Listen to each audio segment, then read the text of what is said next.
Giuliani with America's Mayor live and live in Dallas, Texas. Very nice Dallas, Texas. See that Christmas tree in back of me? I don't know what that is. It's supposed to be Dallas, Texas, but I don't remember it in Dallas, Texas. I hope that's the right background. That's you're not familiar with the Dallas. It's actually called the Reunion Tower. That's the Union Tower? It's now called the Reunion Tower. Who gets reunioned in there? I think it used to be Pineapples? called the Stratosphere, Oh, I don't know that either. but it's I now used to called come here Reunion I had a law Tower. firm here. I used to come here all the time. You don't remember this? You don't remember that?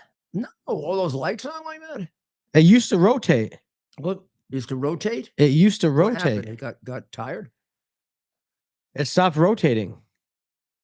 Oh, But it used to be called the Dallas Stratosphere. Anybody know why it stopped rotating? And it Maybe it'll fall down. let's see what year this was built. Somebody didn't drop it. 1978. Boy, I should have known it. I don't remember it. You sure it wasn't dropped there by an alien or something?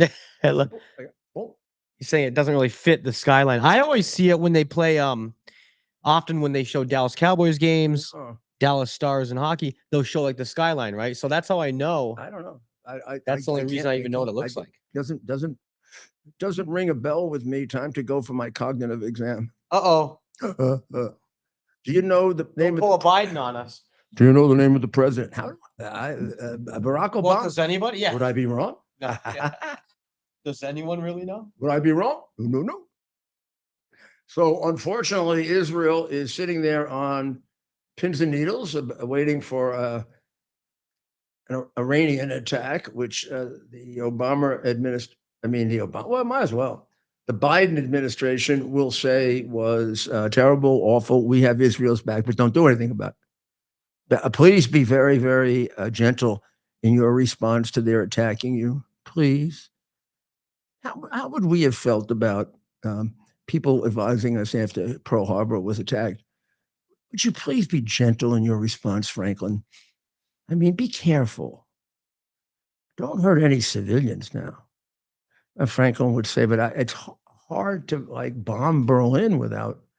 In any event, they put the civilians right in the buildings to have the. I don't even think they did that. If I don't take out the civilians, then I leave all the sophisticated arms in all the buildings in which they put the sophisticated arms with the civilians around. So every time lying Harris says this, that's what one of the things she's lying about is the fact that there's a moral culpability on the part of the terrorist group she supports, Hamas, to try and save the lives of children. But they go worse than it. They don't not try to save the lives of children. They put the children right up there to be killed for the propaganda value because they know they can snow you. They know they can brainwash you.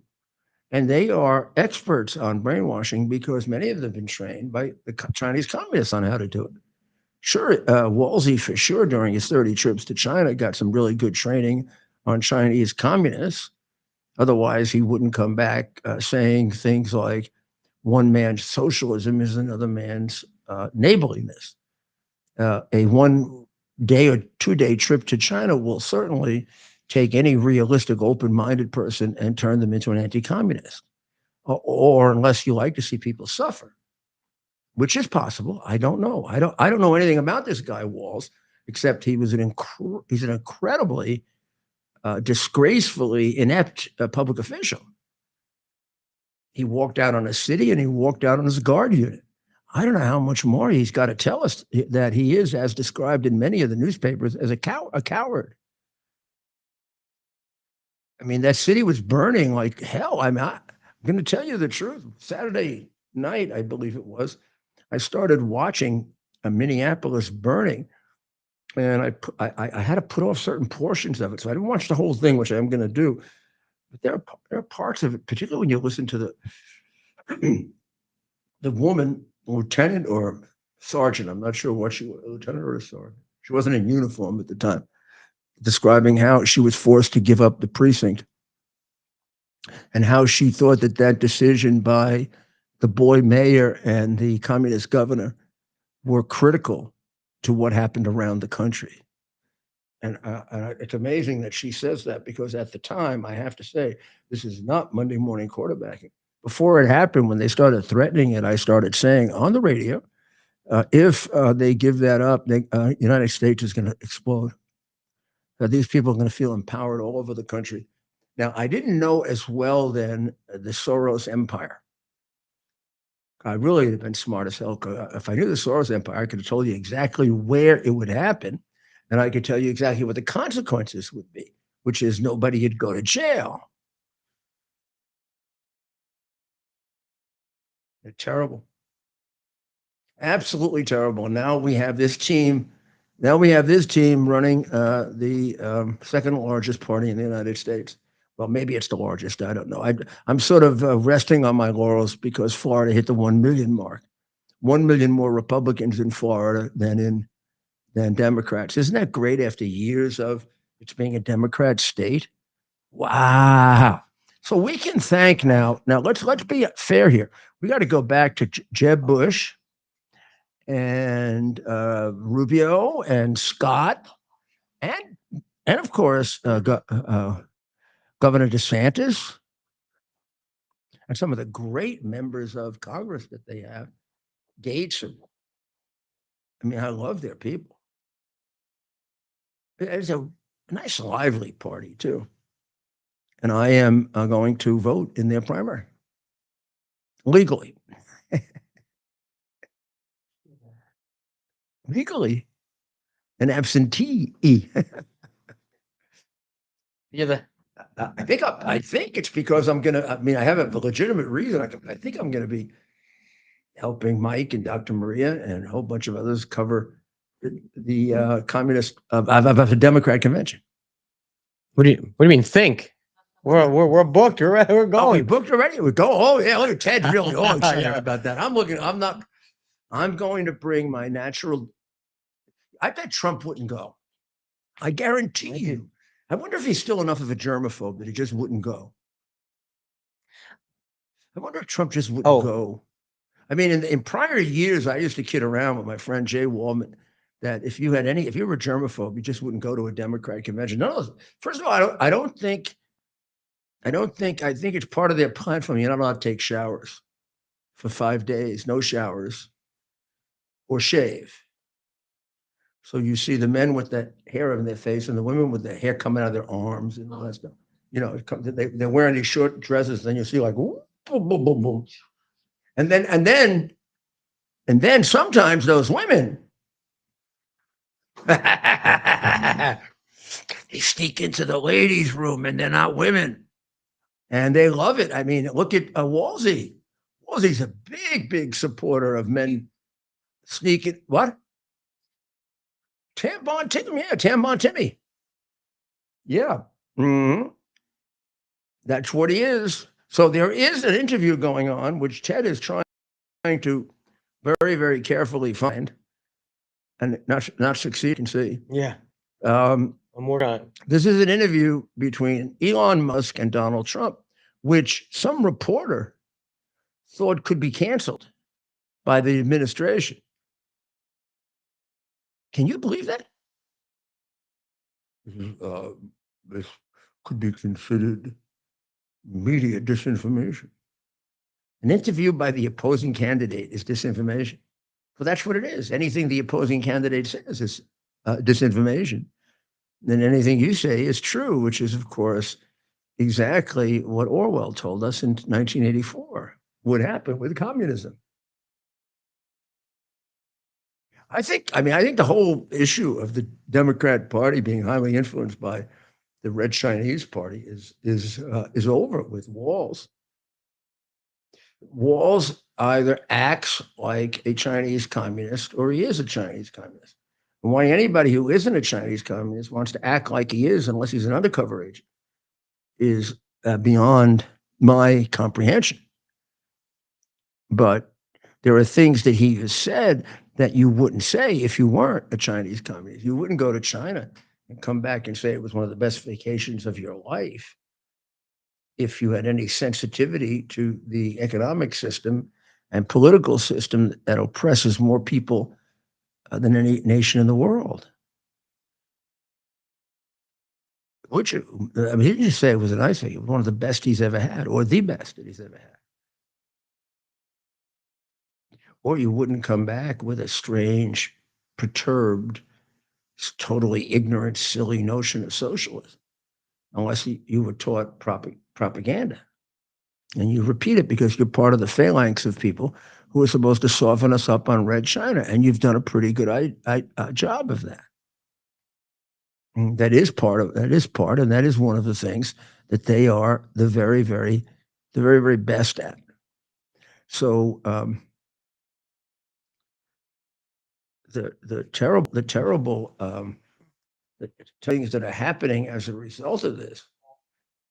For example, this is like deja vu all over again for me. I know this is the second time I've used that in the last 2 days, but the attacks on the Jewish people, because they're Jewish in Crown Heights, although more limited than certainly the pogrom of 1992, reminds me of that pogrom where black people went out and at the instigation of Al Sharpton when he was, I don't think you'd recognize him back then. He was like I don't know how you would describe one big piece of lard like that. And he got a hold of Dinkins, the police commissioner, out of town. Brown was out of town, and and there was an incident involving the rabbi and a young black boy who was accidentally hit by the car, I think killed. And then they went out for 3 straight nights. They went out for 4 nights, for 3 straight nights, looking for Jews to beat up or kill, and yelling and screaming, "Get me a Jew! That he's a Jew!" Not only is there plenty of television footage left, although a lot of it has been hidden and done away with. I went to look at it with my own eyes. I mean, I drove among them and walked among them and listened to them saying it. Um, it was, I think, the first and only pogrom in the United States. What's a pogrom? Pogrom used to happen in Eastern European countries, and it was when a large number of the community decides to target Jews and beat them up. Usually they go into the Jewish ghetto, the Jewish neighborhood in town, and just burn it, beat people up for the strangest reason. And for one that's really disgraceful. They used to often take place on Good Friday when the highly excitable Christians, this was in Eastern Europe to a large extent, would hear the Passion read to them at Good Friday Mass, including the portion about you. All right, we're back on. Of Pilate, the portion saying where his blood is on your hands and the hands of your children. That as I can, if I do recall, the biblical quote is not from Jesus or as far as from Pontius Pilate, but it becomes for these weak-minded, vicious people, it became a source of justification for beating people up and worse. Not only beating people up, but beating up Jesus's people. Jesus Christ was a practicing Jew and lived his religion. Of course, he had criticisms about the hypocrisy of it. Don't you have criticisms about the hypocrisies of Christianity? And I think things were a lot worse in his day than they are among religions today, any of the religions. So treat Jesus this way in this world that we live in. I mean, the Democratic Party are so anti-Jesus, so anti-religion. There's an article in the Post today by a woman who says that Kamala is directly anti-Catholic. She reminds us of the candidate for judgeship who was a member of the Knights of Columbus that she treated as some kind of subversive because he belonged to a group that believes in pro-life, and he belonged to a group that has other Catholic dogmas that she doesn't allow other people to have. I mean, I'm personally pro-life, but there's a certain level of my thinking that's pro-choice to the extent that I think other people are first of all, do have different views on it, not might have. And number two, to a certain extent, there's a certain level of willingness of my saying, I can't quash their views. I don't have to share them, and they don't have to share mine. And but Harris does. Harris is a fascist. Her view is that everything that is contrary to what she believes is disinformation and should be wiped out, including all these issues on abortion. That Catholic doctors should be made to have to perform abortions. Are you kidding? Are you kidding? I mean, if I were a doctor, even given my willingness to tolerate a pro-choice position for some period of time, not that I agree with it, but that other people do. I wouldn't personally, even when I was more pro-choice, because I've kind of been swayed quite a bit with the extremism of the Democrat position. I don't consider it to be a good faith position any longer. Not since the time they passed the bill in New York, and we're discussing the bill in Virginia about abortion at the last moment of pregnancy. And then it slipped into a sloppy conversation between, I think it was Governor Nordham and a reporter, in which Governor Nordham speculated that there is a little period of time where you could abort the child after the child was born. And that would be a situation in which you went for an abortion. You were, let's say, in the 8th month, you went for an abortion, and the child survived. You're now unconscious. And you can't say before the child comes out, oh, get rid of it. But now the child is sitting in the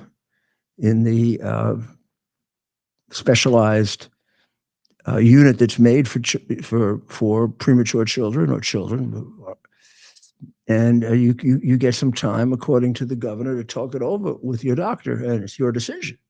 Your decision to do what? Take the baby out of the little cage and kill it? Are you kidding me? He's never clarified that. He's never, and there are groups who agree with abortion afterwards. But she does. I mean, she has no policy positions. You look at her site, there are no policy positions. There isn't something like we'll end the war in Ukraine in a year, or what constitutes the end of the war. We'll drive Russia out. We'll drive them back by a significant percentage. We'll accept it. Nothing. And it is possible, although I'm not sure. There may be a hidden game plan here. Probably not in the interest of the United States, but a hidden game plan. But there may not be either. So I don't know. I don't know the answer to how do you end the thing? What end do they have in mind? I don't think they have any in mind. I think they like this war. I think it's keeping Russia busy, and they're making a fortune. And right now, there's no strategy to win. There's a marking time, get people killed effort that should be stopped until they're ready to make a choice on whether they want to fight to win or they want to fight to a draw. And I don't think it's fair to take people's lives unless you have that in mind. And that's going to take getting rid of the demented one from the White House. So we'll be back in a very, very short period of time.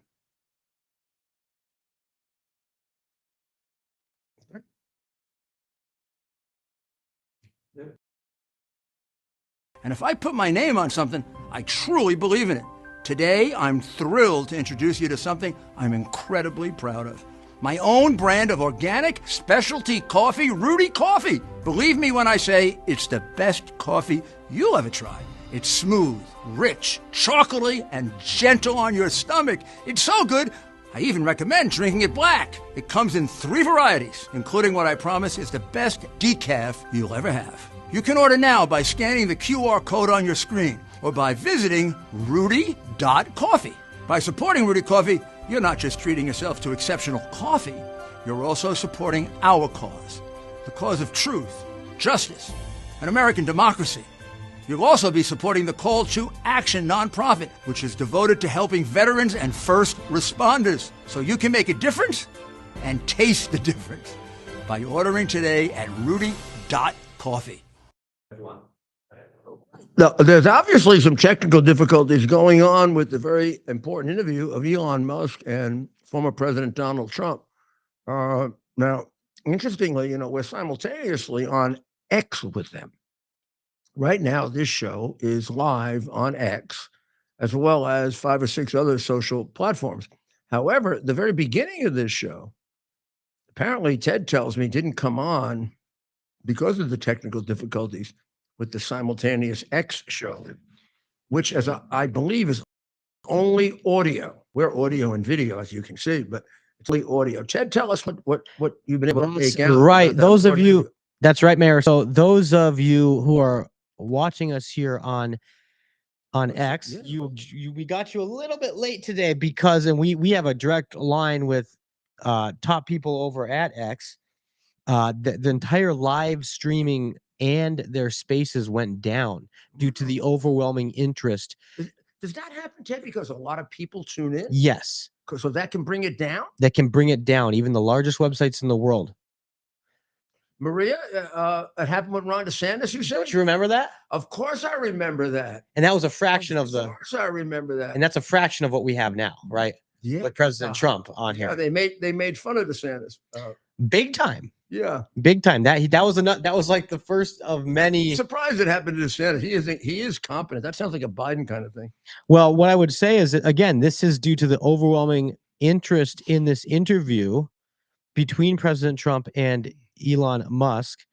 Again, this is happening on Twitter, but as of now, and well, as of a couple of minutes, I'm going to head over there now to see if they've cleaned it up. But again, this is due to just the overwhelming interest. What's he doing a Musk Trump?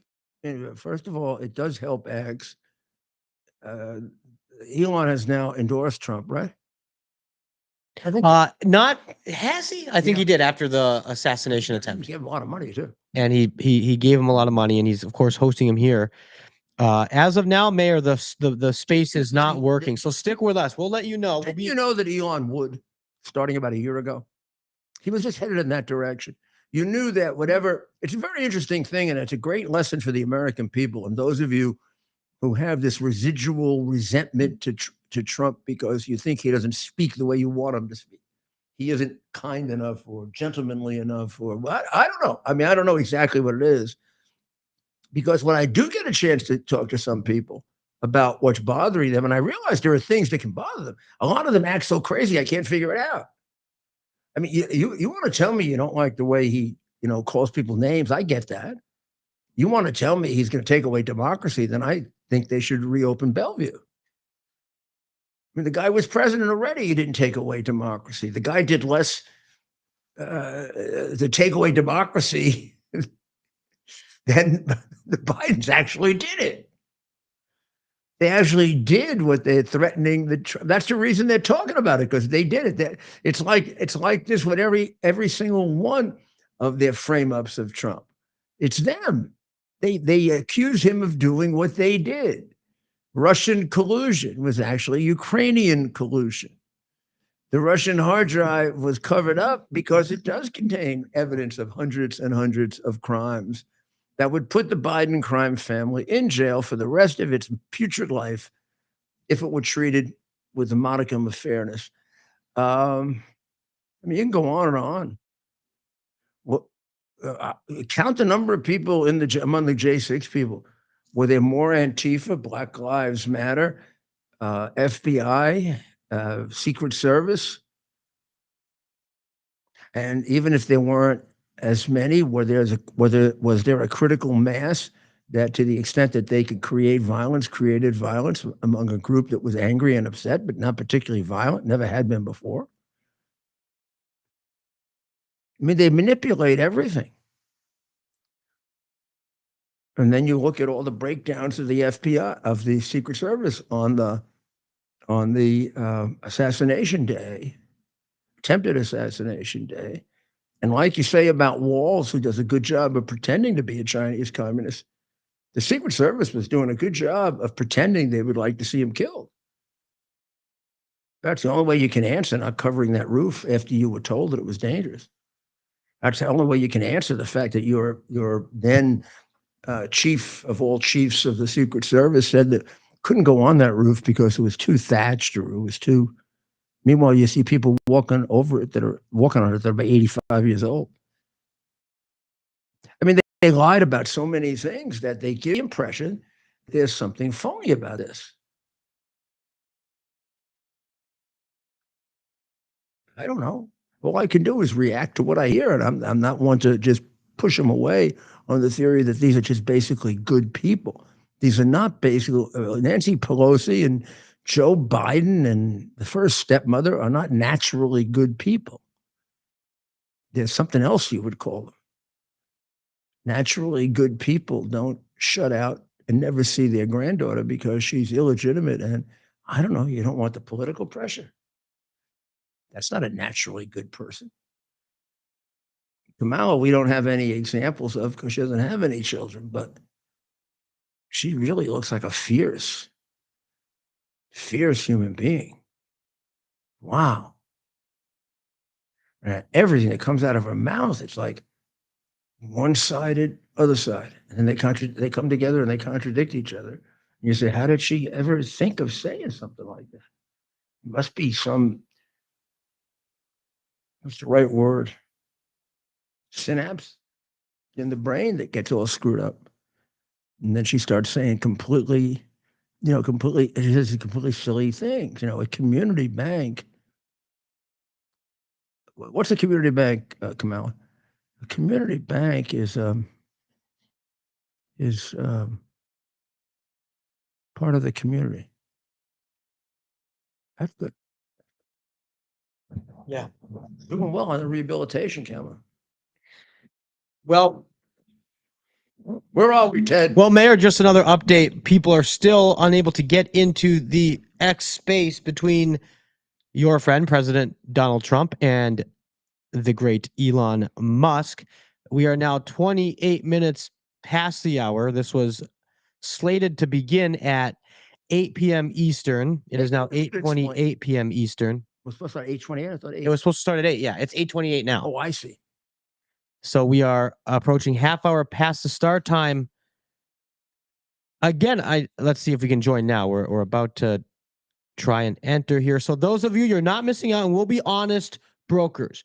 We're not going to keep people. We'll let people know as soon as it's on, and you can head over there if you'd like. And can we put it on? Can I hear it? But no, it's not on.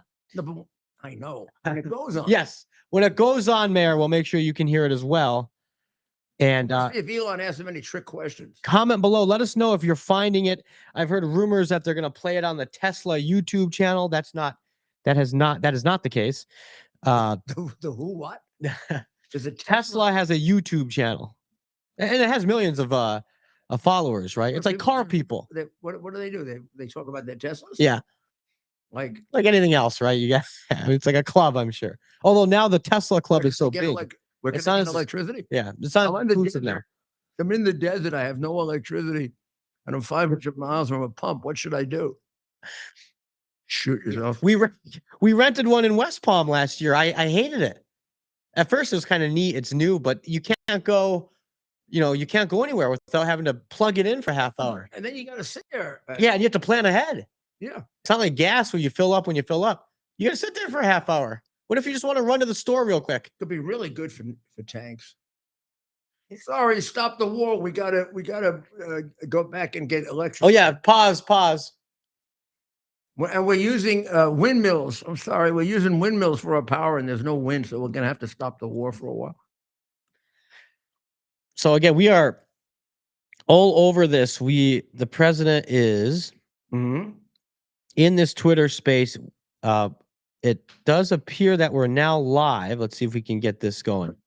First time back on Twitter. He was on Twitter once before, wasn't he? Recently. That's right.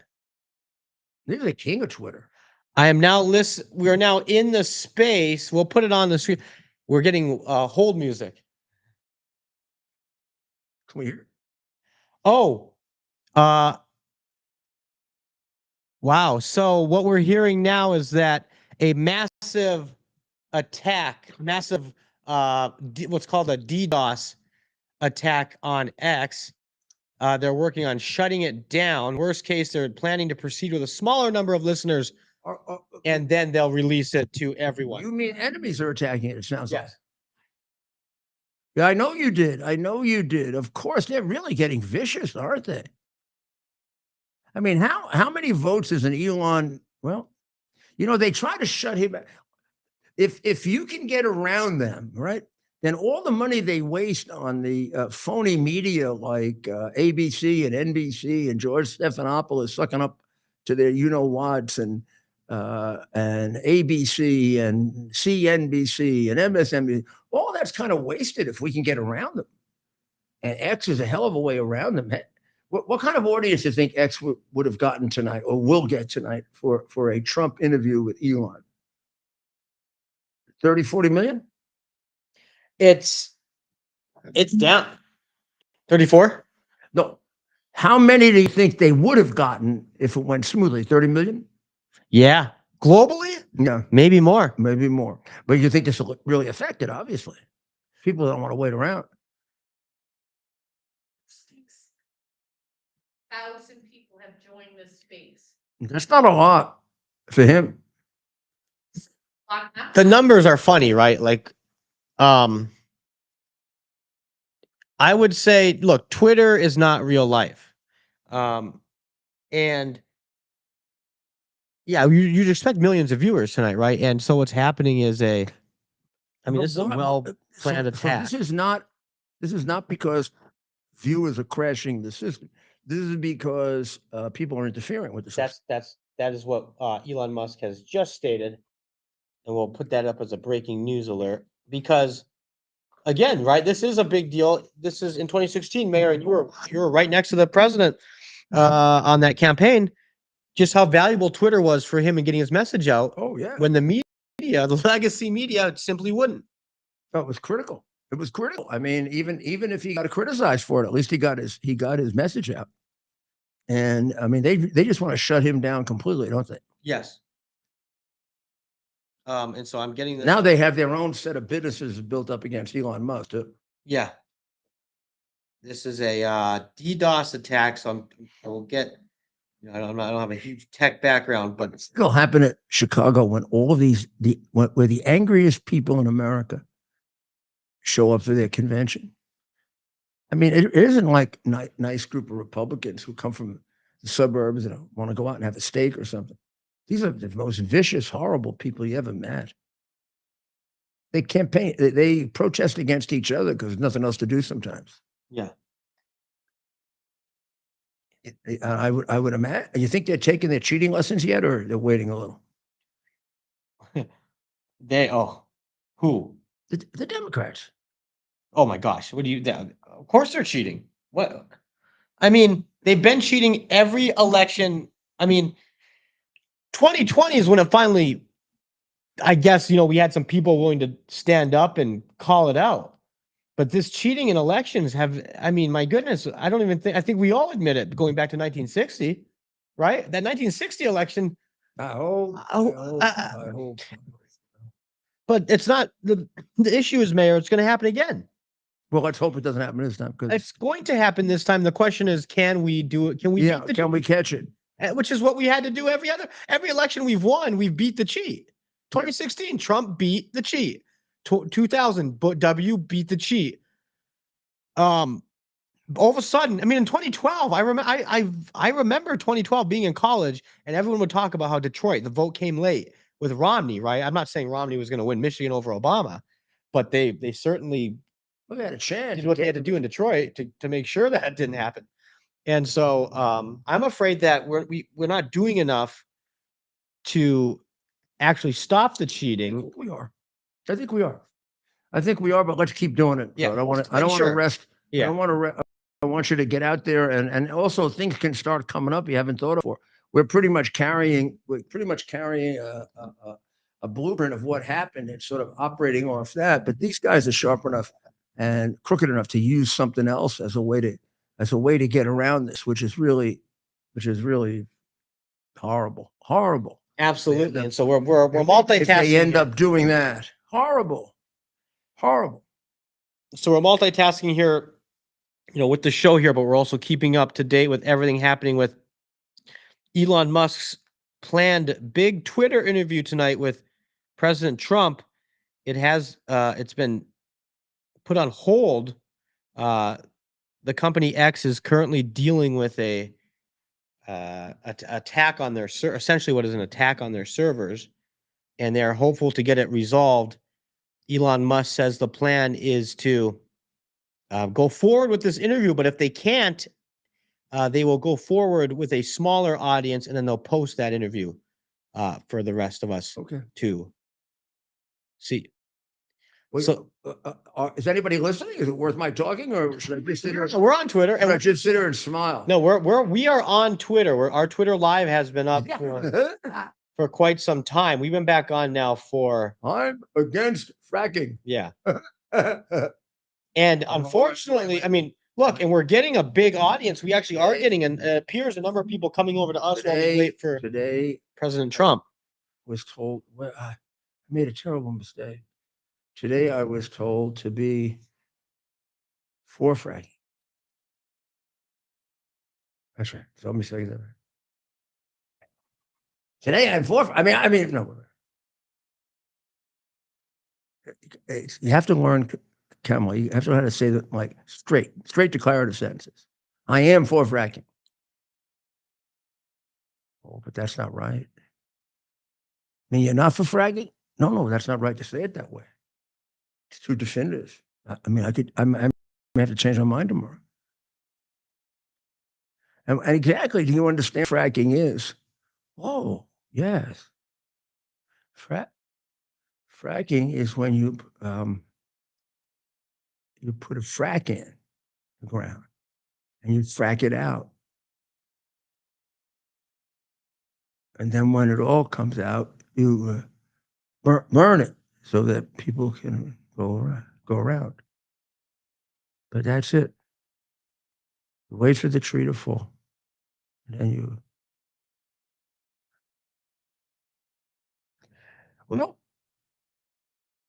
I don't know. So it is delayed to do a massive cyber attack, is what we're hearing. You probably could limit that, Ted, to just a few people that are capable of that kind of a cyber attack on one of the most sophisticated channels in the world, right? Right. We're I mean, they spend millions and millions of dollars a year trying to cure that invasion problem. Yep. And they can't do it. So you're calling it a DDoS attack, and for those like me who may not be as technically savvy, a DDoS attack is a distributed denial of service. So that's the DDoS, right? Distributed denial of service attack. It's a cybercrime that involves flooding a server with internet traffic to prevent users from accessing online services and sites. DDoS attacks are a type of attack that originate from more than one source. The multiple sources of traffic make it harder to distinguish between attacker traffic and legitimate traffic. So DDoS attacks are often more effective than single source attacks because they generate more traffic, and it's harder to basically find out what's the good traffic and what's the nefarious traffic. Is that what's happening right now? Yes. So look at it as like a look at it as a massive freeway, interstate, right? Highway. Mm-hmm. And you have all these cars going down the highway. That's the normal traffic, internet traffic. And when it gets so busy, it clogs up and stops, right? Like a traffic jam. So a DDoS attack, they're infiltrating the highway with a bunch of nefarious, let's call them, bad cars. And they're mixed in with the regulars. So it's harder now to defend against this and to beat it out and get us back online. Right. Right. because they don't know if it's me listening or the nefarious individuals. So if this is the case, I guess we shouldn't be surprised. I'd be curious to see who's doing this. But it is, again, it's a way. It's just there's gonna be a lot of questions here, You and almost shouldn't have announced it in advance, but then you shut down your audience when you do that. You hold down your audience. it's And lots of people who want to see it don't get to see it or hear it. This is all audio, right? all audio. And so, look, it's just gonna it's the typical, they'll get to make hay from this, those that want to criticize the president. And of course, seems like a pretty simple explanation. Ooh. That an attack, right? An attack took this thing out. But the left, right? The left's going to claim victory. Oh, look, they can't get this right. But that's going to ring hollow, right? I don't think this is in the long run. I think obviously what happened with Ron DeSantis, it was a larger issue because he kind of chose to do this Right. kind of new. He wanted to be cutting edge, right? And he was going to do this new thing, announce on X, and that was that flopped. But again, was it a DDoS attack? Look Could have been. back at it, I'm not sure what they put that up to, but here today we have another attack, and it'll just give it'll give them some fodder, our opponents. But in the long run, I can't imagine this being anything of consequence. What do you think, Mayor? I guess. Oh, it's going to help Trump. I mean, when you're attacked by hackers, it helps you. It's going to make it even more obvious that these people have driven up a high danger of him or high danger to him, and they don't really give a damn. Look at the way they protected him the last time out. If the Secret Service can make another mistake, they go back and do it. I mean, these people are, they're just ridiculous. They're bloodthirsty in more ways than one. Right. I'm hearing Elon's voice here, so Oh, put it up. let's put it on, right? I think we might have it here, Mayor. So we're gonna bring it up. The space might just now be going live. Let's see if we can get it here. And we'll put it up. We want to hear if they're actually into it and what they say about this.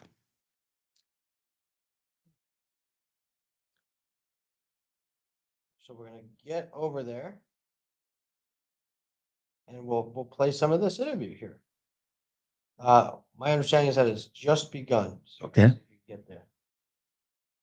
We're waiting to hear it. I tell you what, we'll take a short break, and when we come back, hopefully we'll have it on for you. Oh no, maybe we have it on right now. Yeah. Let's hear it. Donald, great to speak. We had a great conversation yesterday. As you mentioned yesterday, if we could just record that conversation and post it, it would have been excellent. I hope we can have something like that today. Well, I think we will. I'm pretty sure we will. And congratulations, because I see you broke every record in the book with so many millions of people, and it's an honor. We view that as an honor. And then you do want silencing of certain voices. Usually those are voices that have something to say that are constructive, oftentimes constructive. And so we have to consider it an honor, but congratulations on breaking every record in the book tonight. That's great. Well, thank you. Well, I mean, maybe we could start off with, the assassination attempt, which was an incredible thing. And I have to say that your actions after that assassination attempt were inspiring. You, instead of shying away from things, instead of ducking down, you were pumping your fist in the air and saying, fight, fight, fight. And I think that's, the president of the United States represents America. And I think that is America. That is strength under fire. And so that's, a big, part of the reason why I was excited to endorse you as the president of the United States for having enough time here is that was just incredibly inspiring. But what was it like for you? Not pleasant. There was blood. I had more blood. I didn't know I had that much blood. The doctors later told me that the ear is a place that is a very bloody place if you're going to get hit. But in this case, it was probably the best alternative you could even think about. Went at the right angle, and it was a hard hit. It was very, I guess you would say surreal, but it wasn't surreal. You know, I was telling somebody you have instances like this, or like a lot less than this, where you feel it's a surreal situation, and I never felt that way. I knew immediately that it was a bullet. I knew immediately that it was at the ear. Yeah. And because it hit very hard, but hit the ear. And I also heard people shout, bullets, bullets, get down, because I moved down pretty nicely, pretty quickly. And we had bullets flying right over my head after I went down. So I'm glad I went down. The bigger miracle was that I was looking in the exact direction of the shooter. And so it hit me at an angle that was far less destructive than any other angle. So that was the miracle. That was, for those people that don't believe in God, I think we got to all start thinking about that. You have to, I'm a believer now. I'm more of a believer, I think, and a lot of people have said that to me. A lot of great people have said that to me, actually. But it was amazing that I happened to be turned just at that perfect angle, and all because I put down a chart on immigration that showed that the numbers were so great. I love that chart. Even Maybe it's a sign. Maybe that's a sign. It's an immigration sign. You highlighted a serious issue at that moment. Yes, right. Both Mr. Here, but missed your head. I mean, Well, the amazing thing is that the sign, I said, bring down that sign on immigration, and it was literally about an eighth of a second where it would be good, and after that it was going to be a disaster, no matter which way you were facing. But it just had that perfect angle, which was exactly at this shooter. Very sad situation. Such a sad situation. As you know, we lost somebody that was great, Corey, a firefighter, a great gentleman, a great trumper. He was just a fantastic family and a fantastic man. And a friend of mine came up, Elon, and said, I'd like to give the family some kind of help. And I said, that's great. He said, do you mind? I said, I don't mind at all. And he wrote out a check for $1 million, gave it to the wife. And, she said, this is really nice, but I'd rather have my husband back, which is a nice thing for somebody to say, to be honest. She's great. The family is great. And we raised a lot of money for them and for two other gentlemen are unbelievable people also. They were hit really badly. They thought they were not going to make it, and they did. The doctors in the Butler area, I tell you, they were incredible. They saved the two, and they were really hit tough, both of them, equally. And we thought, my first question was, because I heard bullets flying over me, and I said, how many people were killed? Because we had a massive crowd there, a tremendous thousands and thousands of people, and there was no land. I mean, it was all people. But how many people have been killed? Because I knew there were other shots being fired. Sure. And they said, we don't know yet, but some people have been badly hurt. Service sniper, they call him, or sharpshooter, but sniper, because he didn't know there was a problem. He's an extraordinary shot, obviously, and he didn't know there was a problem, and he was able to pick it all out within 5 seconds, and he used one bullet from very far away, I guess probably about 400 yards. The shooter was 130, but he was on the opposite side of the field and the podium, and he saw the smoke and the flame from the gun, immediately recognized it, and immediately took a shot, and it was one perfect shot from very far away. And if he didn't do that, Elon, he would have. I mean, if he would have, a lot more people could have been badly hurt and killed. So I have to take my hat off to him, because that's also a surreal. You know, he's been with them for 23 years, and he's never had anything like this. And all of a sudden, he has to act, and it's a tough thing to act and to be shooting somebody. But he saw the gun, saw the smoke, saw the flame from the gun, very far away. I obviously has very good eye. He's got very good vision, which I assume you have to have in that particular work. But he took aim very quickly, and they say it was approximately 5 seconds from long range, one bullet. If that didn't happen, because the shooter had a lot of bullets, he had a lot of cartridges up there with him. So Well, it was very.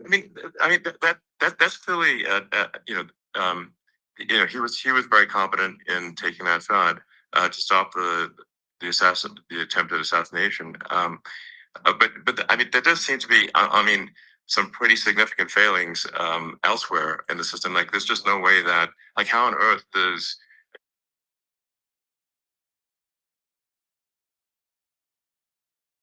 I think most people still are wondering how on earth could such a thing happen. Well, I view it as two ways. There should have been nobody on the roof. There were people, because there were many tens of thousands of people there.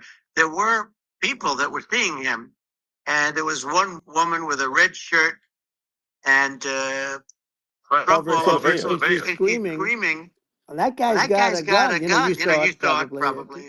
There's a guy up there with a gun. It's like I'm just I guess I mean fine for my part I think probably many members of the public are wondering how the heck are basically people wandering by pointing out there's a guy on the roof with a gun.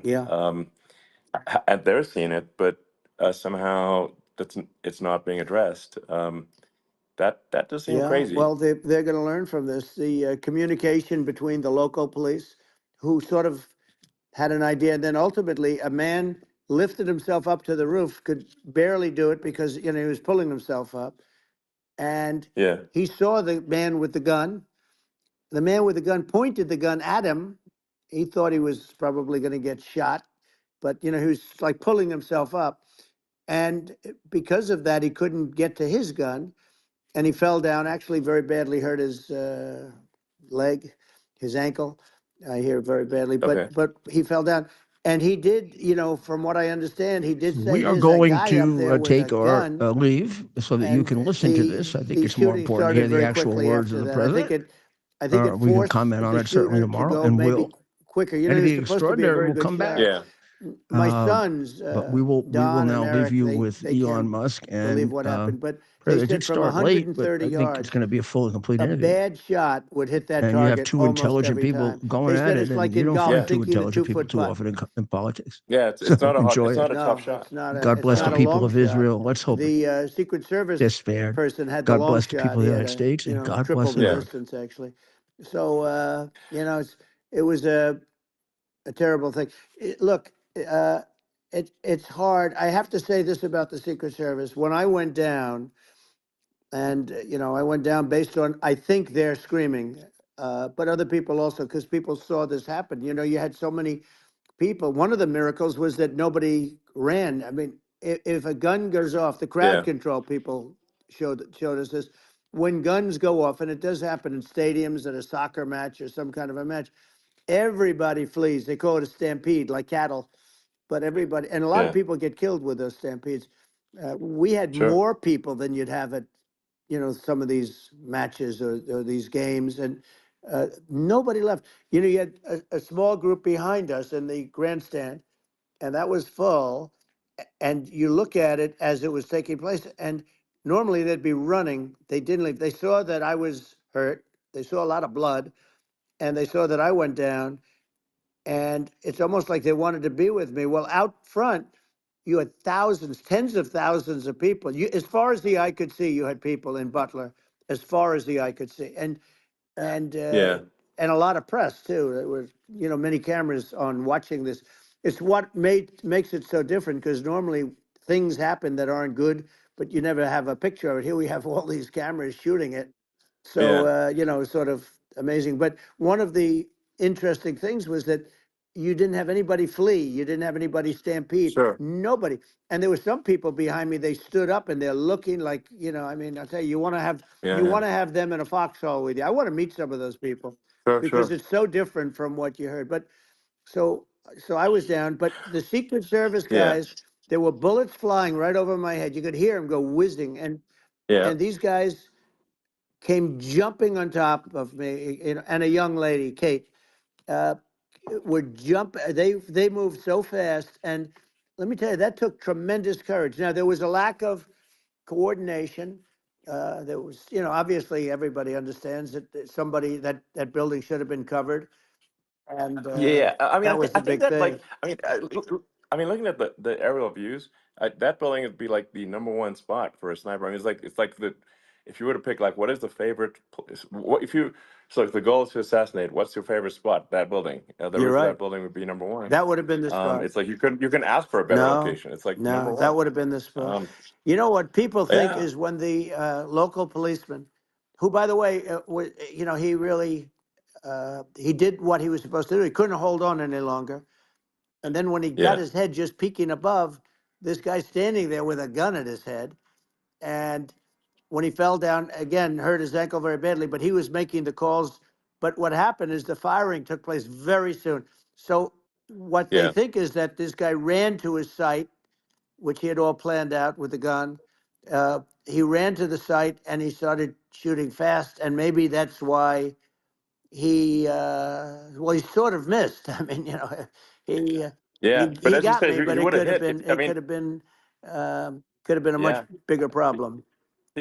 But he totally would have hit if you hadn't turned your head. So like there was it was a very near It thing. was a So miracle. If I hadn't um, turned my head, yeah, I would not be talking to you right now. As much as I like you, exactly. I would not. Yeah, I would well, not be talking to you. maybe talking to me from another realm, perhaps. Yeah, that's Um, right. We'd be talking from a so different place. But it was a very terrible experience. The Butler Hospital, they did such a great job. The doctors were so good. Everybody was so good. There was a mistake. If somebody knew, because people were hearing that, there was just a bad feeling that there was somebody was around. You know that story now. It's been pretty yeah, well. yeah, And yeah, if somebody could have said, because they've oftentimes said, like there'd be a lightning storm or something. Because I've done, I think, over 300. I think I did a lot more than that, but we did a lot. And oftentimes they'll say, "Sir, could you wait 10 minutes, please? Sir, could you wait 20 minutes? There's a storm overhead or lightning or something," right? And yeah, that happens yeah, often. And this would have been a perfect time for that to have happened, but it yeah. didn't. It didn't get coordinated. That was the problem. Well, it was your. I think your actions in the heat of fire, and like what I find admirable there was that you can't fake bravery under such circumstances. The courage is instinctual, or it is not. It's not a rehearsed action. And so I just want to say that I think a lot of people admire your courage under fire there. And Well, yeah, so thank you very yeah, much. I appreciate it. I didn't think of it. I just wanted to get up and I wanted to stand up. I wanted to let people know, I felt I was good when they were on top of me, covering me, actually, very much covering me and very bravely. But I wanted to get up. I said, I want to get up. And they wanted, they have everything there. They wanted stretcher. I didn't like the stretcher. And I knew I was hit in the ear, but I knew I wasn't hit anywhere else. They felt I was hit someplace else yeah, because it was such a lot of blood, and they were sure that I was hit someplace else. And they were saying, "Sir, you were hit in more than the ear." I said, "Nope, I was hit in the ear. I want to get up. Let me get up." And so I got up, and the crowd didn't know what to think. I mean, this was so many people, and you could see they were confused. They didn't know what to think. And I wanted to let them know I was okay. It was very important for me to let them yeah, know that. And they went wild. You've seen the after. They didn't go wild when I yeah, got up because they didn't know, was I alive. You really couldn't tell when I stood up before the hand, before the fist in the air. Uh, they didn't know if I was alive. Nobody did. And when I put the fist up, they were just relieved and happy and thrilled, and the place went crazy. It was pretty amazing. yeah. It was a Well, terrible thing, but it it was was really nice. incredibly moving. Yeah. Well, and I mean, speaking of the sort of slide that got you to turn, that saved your life really was the illegal immigration Right. slide. Maybe this That's right. maybe this is worth talking about that, since It was, that slide you're saved your right. life No, basically. the illegal immigration saved my life. You're right. But it was, and I I had to know be at that's that the exact angle. I mean that's a great one.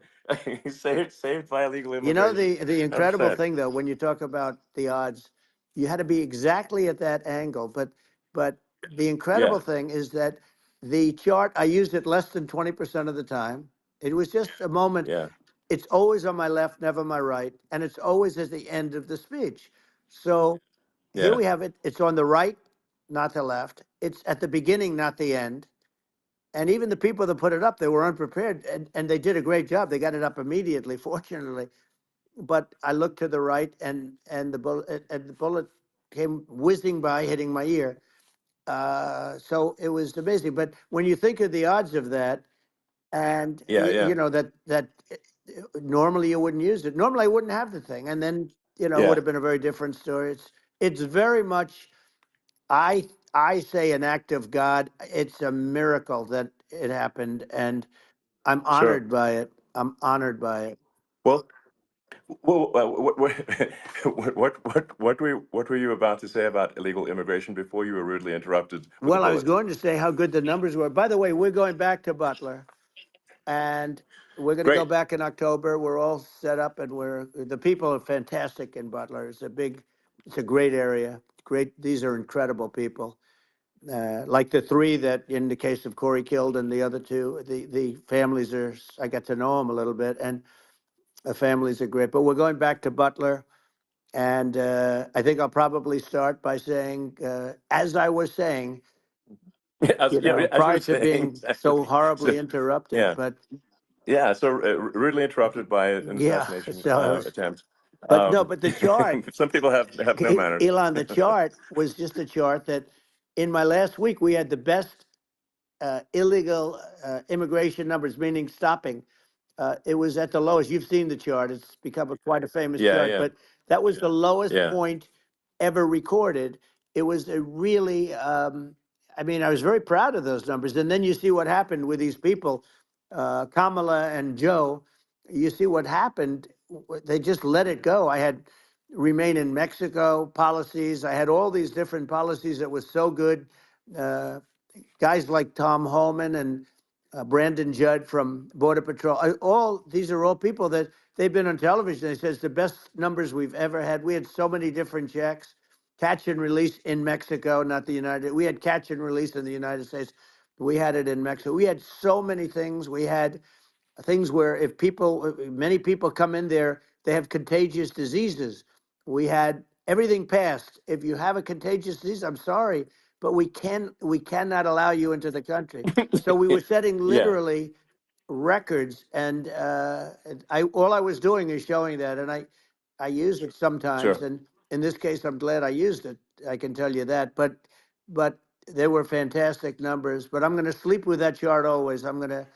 I'll be sleeping with that chart. That chart was very important for a lot of reasons. Well, I mean, would it be accurate to say that you're supportive of legal immigration, um, but but we also need to shut down illegal immigration, and especially unvetted illegal Yes, immigration, because and that's not the same as saying that everyone who's an illegal immigrant is bad. In fact, I think most people who are illegal immigrants are actually good, but you can't tell a difference unless there's a solid vetting of who comes across the border. Does that accurately 100%. represent your position? I say it Okay. very simply. They have to come in legally. They have to be checked Yeah. because look, Kamala was the border czar. Now she's denying it. Everything that I do, she's Yeah. saying she was strong on the border. We're going to be strong. Well, she doesn't have to say it. She could close it up right now. They could do things right now. It's horrible. Uh, no tax on tips, and all of a sudden she's making a speech and there will be no tax on tips. I said that months ago. And by the way, they had just the opposite. They had not only tax on tips, but they hired 88,000 IRS agents, and many of them were assigned to go get waitresses and caddies and all of this on tips. They have a policy. They had a policy that they were really going to go after you and were really harassing people horribly. And then all of a sudden, for politics, she says, she comes out with what I said, which I think is terrible. And I think it's also hitting them very hard. These people are fake. Now they're also saying they did a good job on the border. We had the worst numbers in the history of the world, not of our country. There's never been a country in history that has had a catastrophe like this. We've had, I believe, and I think you believe this too, you hear 12 Yeah. million, 13. I believe it's over 20 million people came into our country, Yeah. many coming from jails, from prisons, from mental institutions, or a bigger version of that is Yeah. insane asylums, and many are terrorists. And I'll tell you what, they're coming not just from South America, they're coming from Africa, they're coming from all over the world. They're coming from Asia, they're Yeah. coming from the Middle East, they're coming from countries that are uh, stupidly and horribly bombing Israel October 7th. They're coming from all over the world. And you look at, it's so sad October 7th because it should have never happened. Yeah. It's so sad when Sure. you look at Ukraine. It should have never happened.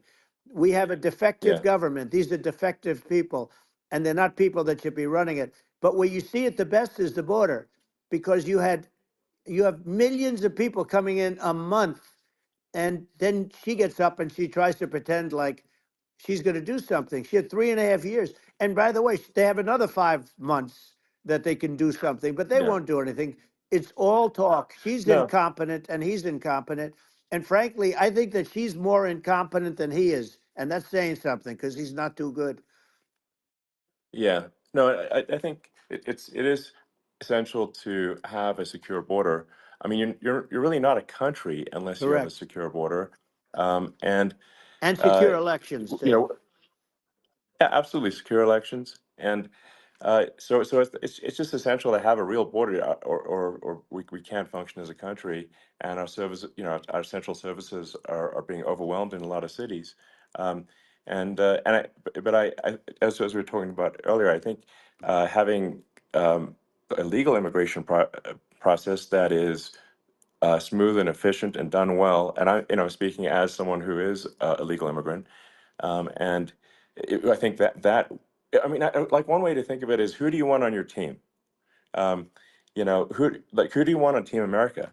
And I think we want to just say, okay, we want to let in people who are gonna, be great contributors to our society and to our economy, Right. and and who do you want on the team? And it's not to say that, like in my opinion, actually, I'd say like probably most of the illegal immigrants actually are actually good, hardworking people. That's my opinion. But some are not, and you just have this sort of adverse selection process where, if somebody's if somebody's like you know, has a career in theft or robbery. I don't understand what's taken them so long to get here, because we're in such a target-rich environment. Um, I mean, why aren't more people who have a career in, bad things coming here sooner? Because I mean, it's a piece of cake to go rob, houses in LA or New York, compared to other parts of the world. And, in a lot of places in America, if you try to stop the person who's robbing you, you'll be arrested. Yeah. Yeah. So it's insane. It's right. I mean, what's happening with crime, and our police are so good, but they're not allowed to do their job. But I have to tell you, Elon, I They're hate not. to say it because it's such a downer to say it. I hate to say it. I hate it, but you have a lot of people that just shouldn't be. I think it's a much bigger number than you think. They're I allowing, think you're again, right. they're Yeah. allowing people from their jails. And if you were running one of these countries where they're coming from, you would have had all of them. As an example, Venezuela, their crime is down 72%. They're taking their drug dealers. They're taking, frankly, their prisoners. They're emptying out their prisons. They're taking their criminals, their murderers, their rapists, and they're Yeah. delivering them into But the. that's what Castro did. Yeah, That well, he did on a he much smaller scale. yeah. It was a much smaller Yeah. scale. But this is a massive scale because this is being done worldwide. But here's what's happening: crime all over the world is down. And wait till you see the numbers that we have. This is migrant crime. This is crime that's going to be. Yeah. And I saw it today in New York where somebody was knifed where they raped the girlfriend of a man that stood there watching in New York in one of the shelters, and started Sure. pulling out the knives, and bad things happen today. But this is happening every day. These are rough people. These are people that are in jail for Yeah. murder and all sorts of things. And they're releasing them into our country, and they're telling them, if you come back, we're going to kill you. We're going to give you the death penalty or kill you. So they don't want to come back. But these are rough people. Yeah. These are criminals that make our criminals look like nice people. And it's horrible what they're doing. And she's in charge of it, because, now she's trying to say she Sure. had nothing to do with it. And she's such a liar, because she was called the border czar the first day, and it was on the headlines of every newspaper. She's the border czar, and she never even went there. She went to one location which had nothing to do with where the problem is. She went in and out, I Right. guess, because she was getting a lot of pressure, Yeah. but Yeah. had nothing to do where the problem Yeah. is.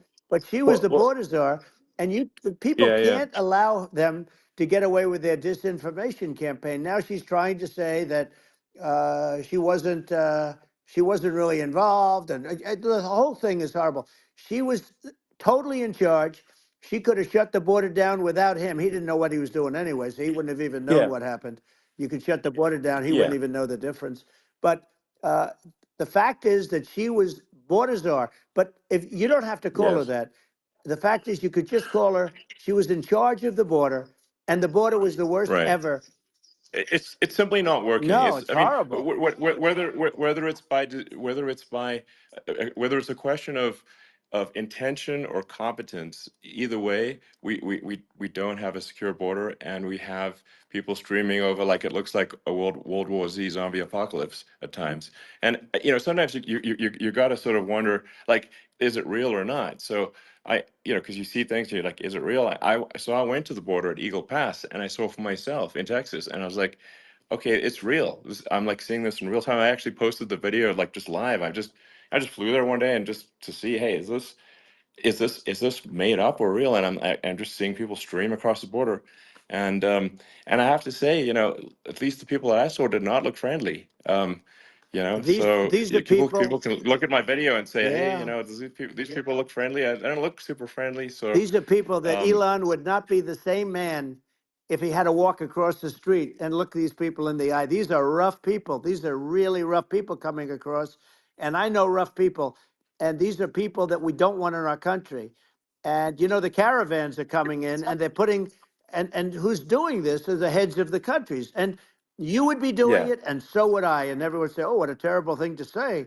The fact is, it's brilliant for them, because they're taking all of their bad people, really bad people. And I hate to say this, the reason the numbers are much bigger than you would think is they're also taking their non-productive people. Now, these aren't people that will kill you. We have enough of them, but these are people that are non-productive. They are just not productive. I mean, for whatever reason, they're not yeah, yeah, workers, or they don't want to work, or whatever. And these countries are getting rid of non-productive people in the caravans in many cases, and they're also getting rid of their murderers and their drug dealers and the people that are yeah, really brutal people. And they're coming into our country yeah, at levels that have never been seen before.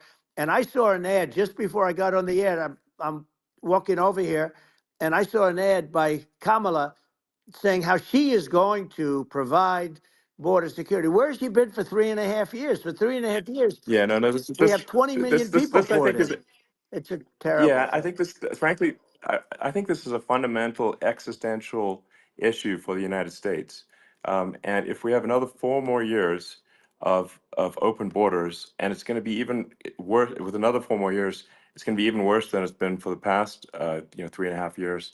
I'm not sure we've got a country You don't have left a country at that left. point. Elon, if they get in, you will have 50 to 60 million people from all over the world, not South America only. We think of South America, we think of Honduras and El Salvador, Guatemala, and Mexico, the four. But it's not that. It's everywhere. They're coming in from Yeah, everywhere. And I had to stay in yeah, I think Mexico. this is a super important Yeah. point. Like people, it's like basically when I went down there, I was like, well, where are people from? It's like almost no one was from Mexico. To be No, clear, Mexico it's less it's just it's just less it's than just the the others. border. It's just the border with Mexico. But the people coming in, it's Earth, the rest of Earth, and America is only about 4 or 5% of the population of Earth, it would only take a few percent of the rest of Earth to overwhelm everything in the We're US. already So overwhelmed, Elon. We're overwhelmed. You had to see the news tonight about New York. New York, and I love that place, and what they're doing to it is horrible, what they're doing to it. And all the courts do is they yeah, try and focus on Trump. Okay, let's focus on Trump, who did nothing wrong. I complain about a rigged election. Elon, what's happened is unbelievable. You have from Africa, from the Congo, they're coming from the Congo, and 22 people came in from the Congo recently, and they're murderers, and they dropped them. They drop them. They take them out of jails, which is very expensive, to maintain the jails. Although they don't do too much maintaining, I can tell you. But they take them out of jails, prisons. They take them out, and they bring them to the United States. They deposit them in the United States and say, "Don't ever come back, or you're going to be executed." And they don't want to come back, but they won't come back. sure. But they're coming from Africa. They're coming from Asia. They're coming from the Middle East. They're coming from South Well, America. just They're Earth, coming from rest of Earth, everywhere. basically. And there are a lot of Yeah, really everywhere on bad Earth. ones. It's just a it's just an everywhere on Earth thing, and it's just not possible for the United States to absorb everyone from Earth, or even a few percent of the rest of Earth. It's just not possible. Well, So Elon, we're going to have, that's just to yeah, finish this up, we're going to have the largest deportation in history of this country, and we have no choice. Otherwise, we're going to have a country, what they've done to our country. Think of it, with in Venezuela and in some of these other countries, crime is down 50, 60, 70, 80%. And you would be the same. You would have. yeah, I'll yeah, tell you what, Venezuela has not gotten rid of all of them. They've gotten rid of about 70% of their really bad people. Their jails are about 50% uh, put into the United States. Same with other countries. Some sure, are 30%, some are at 50%. They're all different. But the bottom line is they're all going to be at 100%. Why wouldn't you put 100% of, yeah, and they're doing it right now while this third-rate phony candidate, don't forget, I beat Biden. He failed in the debate miserably. And, some people said, oh, gee, it's too bad. It's too bad he did so badly, or I did well in the debate. The first night they said, wow. One of the people at CNN said that was the greatest debate performance I've ever witnessed. And then 2 days later, they didn't talk about that. They just said he was bad. But that's okay. That's the way I get treated, and I don't mind that at all. What I can tell you is this. We cannot have a Democrat. We cannot have her. She's incompetent. She's as bad as Biden in a it's different. Look, yeah. she hasn't done an I mean, interview since this yeah, whole scam started. well, And say what you want. This yeah, was a coup. This was a coup of a president of the United States. He didn't want to leave, and they said we can do it the nice yeah. way or we can do it the No, hard way. yeah. Not, I mean, they just took him out back behind the shed and basically shot him. What they did Biden. with this guy, So and I'm no yeah. fan of his, and he was a horrible president, the worst president in history. And one of the reasons he was so bad, first of all, the Israeli attack would have never happened. Russia would never have attacked Ukraine, and we'd have no inflation. And we wouldn't have had the Afghanistan mess, if you think of it. Well, And we wouldn't have had yeah. Afghanistan. But we think of it, Well, yeah. you take a few of those events away, and we have a different world. We would also have No, no no, you're yeah. inflation was caused by oil. Yeah, no, no. I think you're making an excellent point here, which is that when other countries can, that are, are thinking about invading or doing bad things, when they're thinking about that, they're thinking about, okay, what's the American president going to do, and do they fear the American president, or is it someone they do not respect and do not fear? And I think they would they rightfully be. I mean, but look at that the foot assassination. They're like, okay, you know, uh, President Trump is like, don't mess with me. I mean, that's like, whereas I think people are not going to be, and they obviously have not been at all intimidated by Biden, and they certainly will not be intimidated by Kamala. And you have to really think of that in the context of global security. That if the American president is someone that like evil dictators are scared of, that makes a huge difference to the security of the world. So I had a good relationship with Putin, despite the Russia hoax that lasted for over 2 years. Just a hoax created by Hillary Clinton and Adam Shifty Schiff, some just bad people, just sick people, frankly. I mean, Schiff is a sick person. He's going to end up probably being a senator. It's hard to believe. The whole thing is hard to believe. But, they put our country in danger with that stuff, too. They actually, when they make up stories, and you have to fight your way out of it for a long time. But I know Putin very well. I got along with him very well. He respected me, and it's just one of those things. And we would talk a lot about Ukraine. It was the apple of his eye. But I said, don't ever do it. Don't ever do it. I shut down Nord Stream 2. That was the big oil pipeline, the biggest, I think, the biggest pipeline in the world going all over Europe. I shut it down. Biden came, and then they say, Yeah. I loved Russia. I was a friend of Putin, and I loved Russia. No, he actually said to me one time, he said, if you're my friend, I'd hate to see you as an enemy. I shut down his pipeline, the biggest pipeline. They were looking at that to Yeah. fund, and this pathetic president gets in there, and the first thing he did, one of the early things he did, is he shut down Keystone XL pipeline, which is our pipeline that would have employed 48,000 people, pipeline workers, shuts it down. That was, a massive job that Obama refused to allow. Yeah. I allowed it in my first week because it was jobs and it moved oil. And by the way, in a much more environmentally friendly way. It's underground. It's not a truck that catches on fire or a train that catches on fire. But think of it. He shut down the XL pipeline, the Keystone XL pipeline. He Yeah. shuts that down and he approves the Russian pipeline, Yeah, it doesn't make any right? sense. It's inconsistent. Certainly but I mean, I think it's just worth emphasizing to listeners the immense importance of whether the United States president is intimidating or not intimidating, and how much that matters to global security.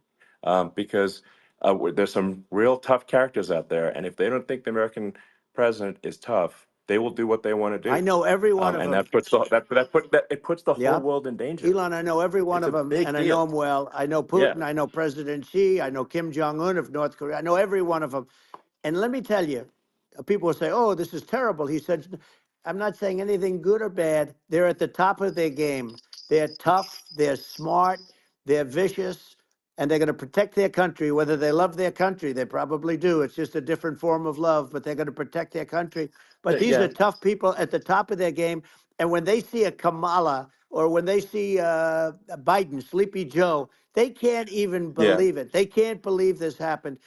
All the stuff that you're seeing now, all the horror that you look at Israel, they're all waiting for an attack from Iran. Iran would not be attacking, believe me. When I was there, and I say it with respect because I think we would have been good with Iran. I don't want to do anything bad to Iran, but they knew not to mess around. Iran was broke because I told China, if you buy from Iran oil, it's all about the oil. That's where the money is. But if you buy oil from Iran, you're not going to do any business with the United States. And I meant it. And they said, we'll Yeah. pass. Yeah. They didn't buy oil. Other countries, likewise, Sure. you want to buy, you're not doing business with the United States. And they were at a point where they had no money for Hamas. They had no money for Hezbollah. They had no money for any of these instruments of terror. And it was amazing. In fact, there were articles when I was leaving, which is hard to believe, actually, especially when you look at what's happened to our country. Our country is so bad right now. It's such a different place. We were respected. Think of it. 4 years ago, we were so respected to a point where when I said don't buy oil, they didn't buy oil, but they had no money, Yeah. Yeah. and Israel would have never been attacked. Zero chance. And again, I said to Vladimir Putin, I said, don't do it. You can't do it, Vladimir. You do it, it's going to be a bad day. You cannot do it. And I told him things that what I do, and he said, no way. And I said, way. And it's the last time we ever had the conversation. He would never have done. I got along well with him. I hope to get along well with him again. Getting along well with them is a good thing, not a bad thing. I got along well with Kim Yeah. Jong-un. When I met with President Obama just before entering, it's a sort of a ritual. And I sat down with him and we talked. It was supposed to be for a very short period of time. It turned out to be a long period of time. I said, what's the biggest problem? He said, North Korea. I had that problem worked out very quickly. It was nasty at the beginning with Rocket Man and all the different things. Yeah. But all of a sudden I Those got a some those call. those some Oh, those were some epic tweets, by the way. yeah, they Those were were no, like they were epic. absolutely. Everything he said that he has a red button on his desk. I said, I have a red button on my desk too, but my red button is much bigger, and my red button works. And then I called him Little Yeah. Rocket Man of Little Rocket Man. Anyway, here's the bottom line. All of a sudden, I got a call from him, and they said they want to meet. They want to meet me, and we met. Yeah. As you remember, we met in Singapore. We met also in Vietnam, and I got along with them great. We were Yeah. in no danger. But Yeah. It's President because Obama they thought we were going to respond. end up in a Yeah. war, a nuclear war with him. And let me tell you, he's Yeah. got a It's not lot of true. nuclear stuff too. He's Exactly. got plenty of nuclear. It's He can do plenty of damage. it's So yes. I mean, it's because I mean, people like Kim Jong Un. They respond to yeah, strength, not weakness. well, And if you he and I project had a good strength, relationship. you're good. Yeah. Remember I met him and we walked onto his land. Nobody ever walked onto his land before. I walked onto. I wouldn't say. Yeah. Let's That bring was up cool. Secret Service again. I wouldn't say they were thrilled when I did that. I walked onto his land, and it was an amazing period. But we were not in danger with him because of me. You know, I always Yeah. say that we have enemies on the outside and we have enemies on the inside. We have some really bad people in our government and people that are and controlling of the people. I mean, I'd mention names, but I really don't want to give them the credit. But we have some really bad, and I say they're more dangerous than Russia and China. If you have a smart president, a president that gets it, we are not in danger from those countries because they need us and they need our help. I mean, we forced Obama, if you think about it, Obama and Biden and Bush to a certain extent, in all fairness, forced Russia and China together.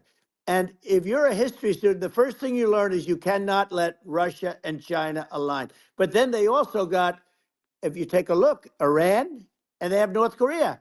That's, they call it the axis of evil. In the old days, you had the axis of evil. Here we have a modern day axis of evil. These are powerful countries, very heavy nuclear, which is the biggest threat. Yeah. The biggest threat is not global warming, where the ocean's going to rise one eighth of an inch over the next 400 years. And you'll have more oceanfront property, right? The biggest threat is not that. The biggest threat is nuclear warming, because we have 5 countries Well, now that yeah. have significant nuclear power, and we have to not allow anything to happen with stupid people like Biden. Biden did something with Russia. There was no chance of him ever going in. And when I left, and then after I left, they started forming big armies on the border with Ukraine, right? And I looked at that, and I thought he was doing that because Putin's a good negotiator. I thought he was doing that to negotiate. But then Biden started saying such stupid things. For instance, he said that it can be a NATO country. Now, Russia, for as long as there's been NATO, has said we're never going to agree to that. And we go right up front and say that. And we did things and said things through this president with a low IQ, very low IQ. He had a low IQ 30 years ago, by the way, but now he might not even have a IQ at all. There's nothing on the board that goes this low. He said things that were so stupid that war would have been that war had zero chance of happening if I were there. Zero chance. He was saying everything Yeah. the opposite. Everything the opposite. And it's so sad because many more people have been killed in Ukraine than you read about. You don't read about how bloody it is and how disaster. Sure. Hey, look, just in the 2 armies, you lost 500,000 people. And Yeah. Ukraine's having a hard time. Ukraine, I don't know if you saw Yeah. the article recently, and it's true. You don't hear the true story, but if you think about it, Russia's gone. Russia defeated Germany with us, and they defeated Napoleon. They've been around a long time. They're a big fighting force, Yeah. Sure. and it's Of course. very unfair. And Ukraine now doesn't have enough men. They're now using young men and very old men to fight, and we're in a very bad position. And I'm not going to blame exclusively, but I can tell you I could have stopped that, and a smart president could have stopped that. It wouldn't have happened. But we had a Yeah. man that actually made it. It made it more prevalent. It was so bad. The words that he was using, the stupid threats coming from a stupid face that he was using. I said, this guy's going to cause us a war. He's going to cause us. And let me tell you, Yeah, it can yeah. lead to World War III. That can lead to World War III. The Middle East can lead to. We have numerous places that could end up in a Yeah. World War III right now for no reason No, whatsoever. I think you're right. I think people underrate the risk of World War III, and it's just you know, when you're looking at the risk of global thermonuclear warfare, it's game over for humanity, and you know it's something that people have, I think, after the end of the Cold War, people have become complacent about, but they actually have forgotten that there are currently a lot of nuclear missiles that have targeting parameters for the United States from other 100%. countries. And one of the things And we're going to do is it's we're going to yeah, build an Iron Dome over us. Israel has it. We're going to have the best Iron Dome in the world. We need it, and we're going to make it all in the United States. But we're going to have protection, because it just takes one maniac to, start something. We're going to have protection, and we're going to have. Why shouldn't we have an Iron Dome? Israel has one. Some other places yeah, have one that nobody even knows about, frankly. But Israel has it. We're going to have an Iron Dome. But with all of that being said, to me that's so important, the most important. But with all of that being said, the election's coming up, and the people want to hear about the economy and the fact that they absolutely, sure. can't buy groceries because they don't have enough money to buy groceries. The inflation has killed them. Food prices are up 50, 60, even 100% in some cases. And this stupid administration allowed this to happen. And it's a shame. And that's the thing that people most care about, in my opinion. They care about the border a lot. And we discussed the border at great length. It's nice to have a Yeah, yeah. forum like this where I can discuss something at length. And by the way, you think Biden could do this interview? Do you think that Kamala could do this interview? They would take a pass on No, they you. could not. So they don't need Elon. They don't need Elon screaming out questions. It's pretty sad when you think that somebody that does this for a living can't answer a question or is afraid to do an interview. And in her case, with a very friendly interview, she's got all friendly interviewers. It's pretty sad. Yes, But the absolutely. big thing now is the Well, economy, Elon. yeah, And as much as yeah, I mean, I view nuclear as the single most important thing, but a lot of people don't. A lot of people don't understand that. But it doesn't have to. If I understand it, that's all you need. Because if I was president, you're not going to have that kind of a problem. But the thing that they really is making them angry is what Kamala and Biden have allowed to happen to the economy. It's a disaster with inflation. The inflation, it yeah, doesn't matter what you make. The inflation has eaten you alive. If you're a worker or if you're just a middle income person, you can't afford. 4 years ago, 5 years ago, people were saving a lot of money. Today, they're using yeah. all their money and borrowing money just to live. It's a horrible thing Right. that's happening, and we'll end that Well, I think quickly. a lot of yeah, a lot of people just don't understand where inflation comes from. Inflation comes from government overspending because the checks never bounce when it's written by the government. So if the government spends far more than it brings in, that increases the money supply, and if the money supply increases faster than the rate of goods and services, That's right. that's inflation. Um, so really, we need to have we need to reduce our government spending, and we need to re-examine. I think we need like a government efficiency commission to say like, hey, where are we spending money that's sensible? Where is it not Right. sensible? And we need to live within our means. We're currently adding, I think, $1 trillion to the deficit roughly Right. every 100 days. That's right. And the interest payments on the national debt have now exceed the defense budget.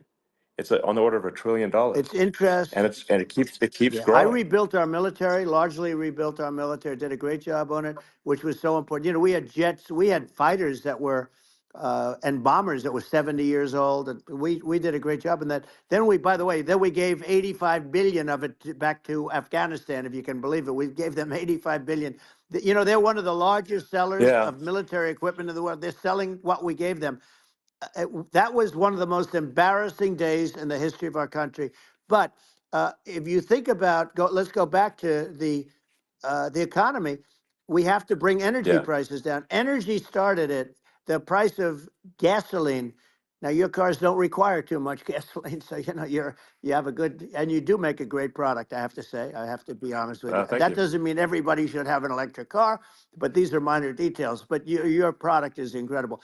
But the Thank you. gasoline, Elon, is the cost of energy, not only gasoline, it's the cost of heating your house and cooling your house. That has Sure. to come down. It's gone up 100%, 150, and 200%, and that has to come down. When that comes down, and we're going to Yeah. drill, baby, drill. You know, they stopped drilling, and then they went back to drilling because they went back to the Trump policy. But if they won the day after they get into office, we're going to, this country will go out of business because they're going to go to an energy policy that's not sustainable. Wind and different things. You're not going to have anything. Yeah. And I know you're a big fan of the AI, and I have to say Yeah. that AI, and this is shocking to me, but AI requires twice the energy that the country already produces for everything. So you're going to have to build. We're going to have to build a lot of energy if our country will be competitive with China, because that's our primary competitor for this on the AI. You're going Sure. to need a lot of Well, I mean, electricity. You're going to need tremendous yeah. electricity, like almost double what we produce now for the whole country, if you can believe it. Sure.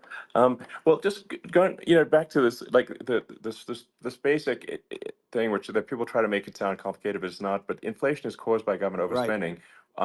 Would you agree that we need to take a look at government Yes. spending and have perhaps a government efficiency commission that just tries to make the spending sensible and so the country lives within its means, just like a The person does? waste is incredible, and nobody It negotiates is. prices.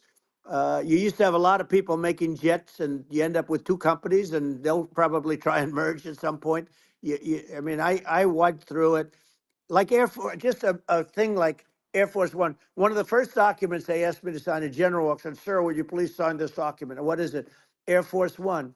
That's with Boeing, which is basically two planes, two 747s, and the price was Yeah. $5.7 billion for two planes. Now they're Wow. highly sophisticated. That's They're insane. even nicer than your plane, okay? But much more sophisticated. They're very. I won't say what's on it, but they got a lot of stuff on it. Anyway, but it's Sure. 5.7.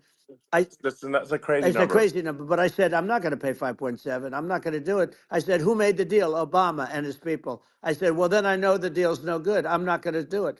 And over a course of about 4 weeks, by my saying I'm not going to do it, I got the price reduced by $1.6 billion for the exact same plane, other than we had a nicer paint job, if you want to know the truth. But for the exact same plane, I saved one. And I said to Boeing, man, you guys must make a lot of money if you can reduce the price by that.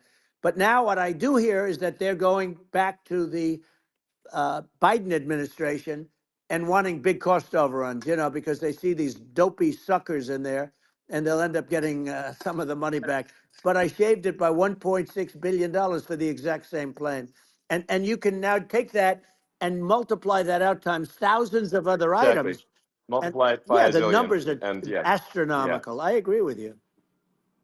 Well, I mean, if so, I think it would be great to just have a government efficiency commission that takes a look at these things and just ensures that the taxpayer money, the taxpayers' hard-earned money, is spent in a good way. I'd be happy to help out on such a commission I'd love if it. it were formed. Well, you're the greatest cutter. I mean, I look at what you do. You walk in and you just say, "You want to quit?" They go on strike. Yeah. I won't mention the name of the company, but they go on strike, and you say, "That's okay. You're all gone. You're all gone." So every one of you is gone, and you are the greatest. You would be very good. Oh, you would love it. But if you look at Argentina. Well, I'd be happy to Yeah, by help the way, out. congratulations. I Yeah. just looked at the number of people that are listening to you and I chat. We'll call it a chat. But Yeah. congratulations. This is very good. I mean, it's great. And you're an interesting character. The new head of a place called Argentina, and he's a big, Malay's he's awesome. great. And Yeah. he's a big MAGA fan, that he ran on MAGA. And he took it to an extreme too. He ran on MAGA, and I hear he's doing really a terrific job. It's called Make Argentina Great Again. It worked out perfectly. He came in, he bought a lot of hats, he brought over, but he's doing a big job. He really cut. And I'm hearing Yeah. they're starting to do pretty well. Inflation's getting down. They had like Yes, exactly. 2,000%, and they had inflation like not normal inflation. They had the real deal.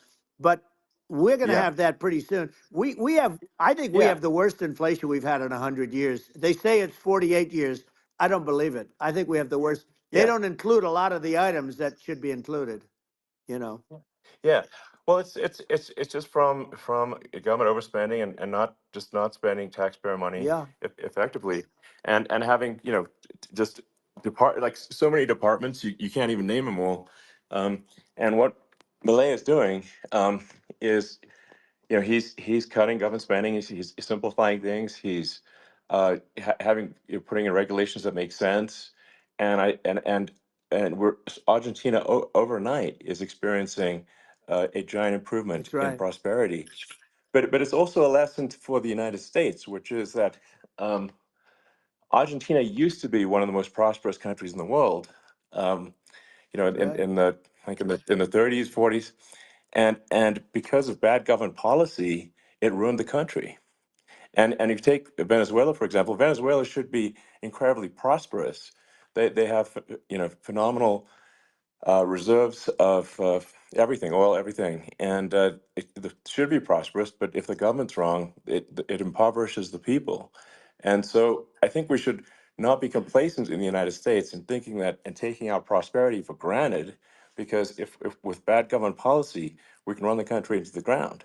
And that's just something people should bear in mind. Don't take prosperity for granted. Well, think of education. So we're ranked at the bottom of every list of the top 40. We're ranked number 40, number 38.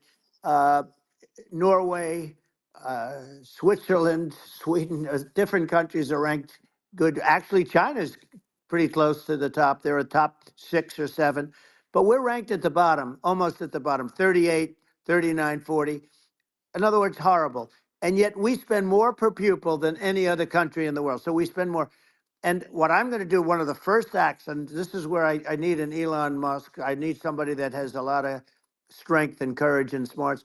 I want to close up Department of Education, move education back to the states, where Yeah. where states like Iowa, where states like Idaho, not every state will do great, because states that basically aren't doing good now. You look at Gavin Newsom, the governor of California. He he's terrible. He does a terrible job. So he's not going to do great with education. But of the Yeah. 50, I would bet that 35 would do great, and 15 of Yeah. them, or 20 of them will be as good as Norway. Norway is considered great. Uh, you can name them. I mean, they're so good. Some of Yeah. these countries are so good. But if you go into some of these really well-run states, we have states that don't know what debt is. We have states that have low taxes, no debt, everybody working. They're really well run, Sure. and maybe they have certain advantages in terms of location, in terms of the land, or the sun, and the water and the whole thing. There are a lot of advantages that some people have. But if you moved education back to the 50, you'll have some that won't do well, but they'll actually be forced to do better, because it'll be a pretty bad situation. Yeah. But if you think Well, about it, yeah. you'll have some Yeah. of Yeah. these states. I'll bet you'd have 30, 35 states. It'll be much better. And you know what it'll cost? Less than Yeah. half what it is in Washington. And Yeah. these people don't care Well, about the yeah. students in these, faraway states. And it'd Well, be unbelievable. yeah. I think you're making a good point in that if the states have to if each state has to compete against other states, then people will That's naturally right. move to states where it's better. Well, like Um, California, as we said, it's a badly run state. I could go through. I got so many friends that are in those states, even if they're Democrats. I hate to mention certain states, but Illinois is badly run with Pritzker. He's a real loser. But yeah. but some of these places are just badly run. But it's almost going to force them to run better, and they won't do it good initially. But you're not going to do worse than you're doing right now. And I would say that Yeah. the cost, you would cut your cost by 50 or 60%. And you'd have a little Yeah. Yeah. monitor. You want to make sure they're teaching English as an example. Give us a Yeah. little English, right? Sure, yeah. Right? No, but I mean, to what? Some of these governors are doing so badly. I mean, they got so many people moving out of their state. They should get U-Haul Salesman of the Year award because they're driving so much U-Haul It's sales. actually It's just amazing. people moving out. Isn't it amazing to you as a businessman that they can even survive. Like Illinois, so many people are leaving, and you wonder, how do they survive? I mean, how do they survive? Uh, I saw where you left California and you moved to Texas. Texas does a great job. But, you know, I Yeah. mean, I just wonder, how do these states survive when big businesses, a big oil company just left California, as you know, and they moved to Texas. How do these big states survive when they lose so many businesses and their taxes are already really high? You know, the taxes are among the highest Yeah. taxes. You almost wonder, how do they continue on? And in many cases, the governors don't do a good job and they're crime-ridden places. You wonder, how do they continue to just go on? It's Well, not a good I think there's. situation. I mean, I think the only thing that's going to force some of these states to change is if they risk bankruptcy and they're not getting bailed out by the federal Right, government. right. Well, That's you're the gonna only thing have that's going to that. get them to change. You remember the Yeah. area in California where they had that, where I guess somebody had sticky fingers and they stole a lot of money, and they went into a form of chapter, and it was very Yeah. nasty for Yeah. a period of time. But now it's probably the most popular place in all of California. So you know, at some point, something like that may have to happen. But the problem is, you can't penalize people that loan money to the state when you have incompetent people like a Pritzker. Look, the family didn't want him in the family business, and then he ends up being governor of Illinois. So you know what? Is he going to be? Is he going to be a great governor? And you know, you have people. I could name every one of them. I got to know every one of Yep. these, and some are very good, and some are just horrible. Well, I think that I mean the larger point here, too, as you're saying, like a lot of people are concerned about the economy, a lot of people are concerned about inflation, and inflation is effectively a tax on people that save money Yeah, and for people that are working day to day, it's just a form of taxation, and if we can solve the government spending problem, we'll solve the inflation problem, which means people will have a better standard of living, and yeah. that's a really big Well, the deal. people that got hurt Um, worst are the people that did it the way they were taught to do it all through, you know, their younger life and their young life and their whole life. The people that saved money and then they got no interest on their money and inflation destroyed them. And frankly, they were almost better off if they didn't do anything like that. I mean, those people have been absolutely decimated, and we're going to bring those people back and help those people. We've got to get the prices down. You know, when I look at bacon costing 4 or 5 times more than it did a few years ago, sure. when you look at some of the food products in grocery stores, people go, they can't believe it. They used to be able to buy a whole cart, and today, you know, a lot of people just don't have the money. They go in and they can't buy anything. They look at Yeah, it's sticker I shock. think They it. call it Yeah, sticker shock, right? I think it really just comes, like I said, I think it just comes down to really, I guess, two things, which is that if you solve government overspending, you solve inflation, which improves living Right. standards of the average person, and then if you deregulate, like have sensible regulations, so because a lot of the regulations are nonsensical and cause the cost to be extreme for no reason, but unless you've got effective deregulation. Like Reagan did a great job on deregulation in the 80s, but it's been 40 years since we had That's right. anyone really. I mean, during your administration, we made some progress, but I think there's an opportunity to make, I think, radical progress with sensible regulation. Yeah. And Well, if Elon, those two things, yeah, those are the big yeah, we deals. set a record.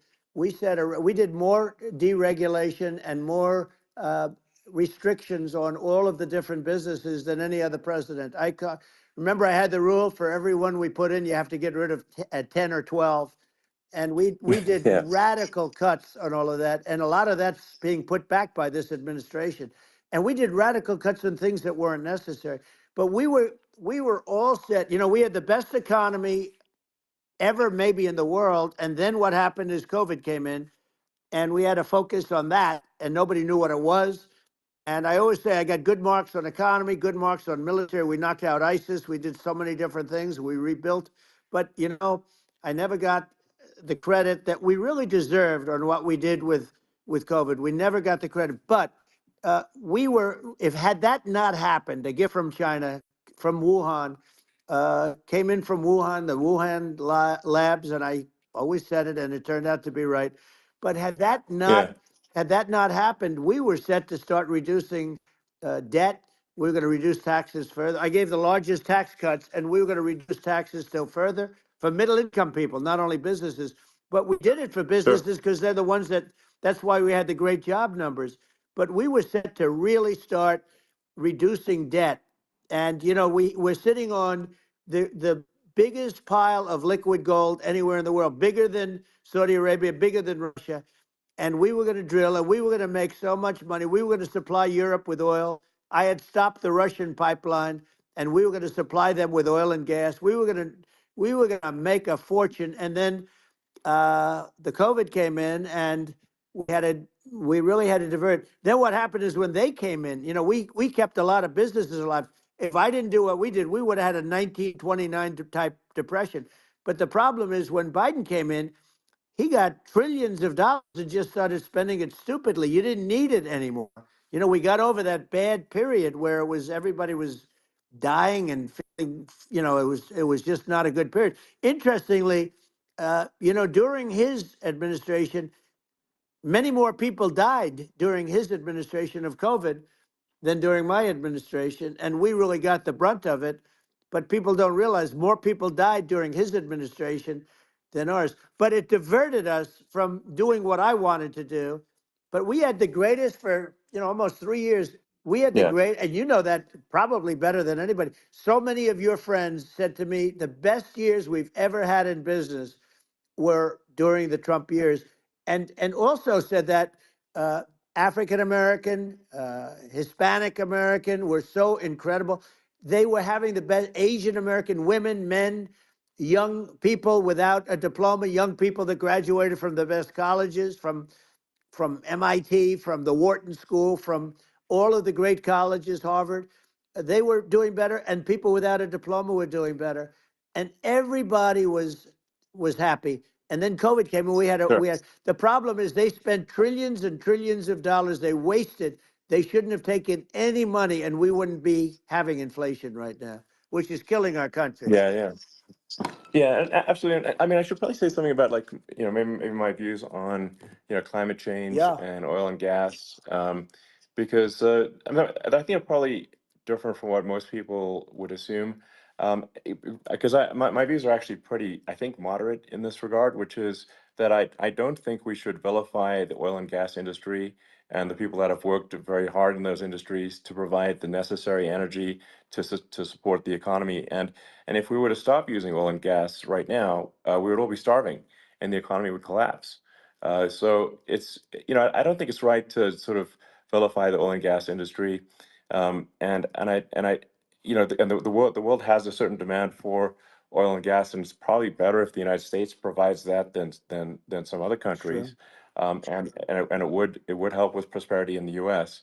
And at the same time, obviously, my view is like we do over time want to move to a sustainable energy economy, because eventually you do run out of. I mean, you run out of oil and gas. It's not infinite. Um, and there is some risk. I think the risk is not as high as a lot of people say it is with respect to global warming. But I think if you just keep increasing the parts per million in the atmosphere long enough, eventually it actually simply gets uncomfortable to breathe. People don't realize this. If you go past 1,000 parts per million of CO2, you start getting headaches and nausea.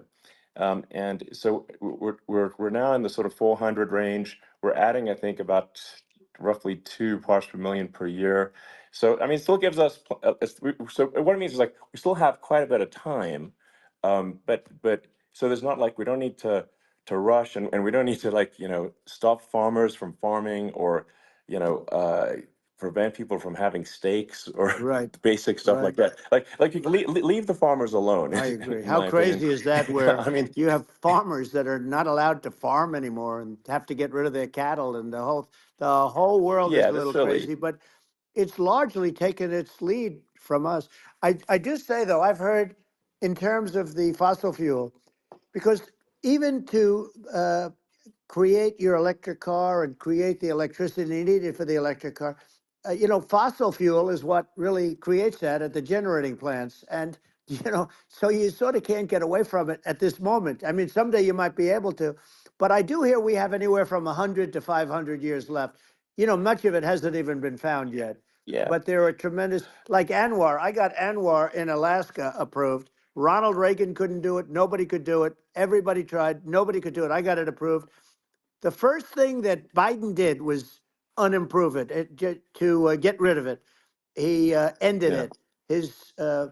His secretary went in and she ended it.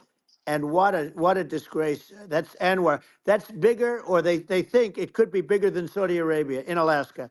Could be bigger than Saudi Arabia. But they went in and they terminated it. And I'll get it going very quickly, because not only is it big for Alaska, I mean, you talk about economic development, that for the United States, I mean, that is, they say bigger than Saudi Arabia or the same size, and pure, Yeah. really good stuff. And, they end it. So I think we have, perhaps hundreds of years left. Nobody really knows. But during Yeah.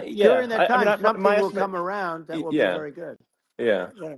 Well, I mean, and my estimate would be, a little more aggressive than that, but it's not the sort of like we're all going to die in 5 years stuff. That's obviously BS.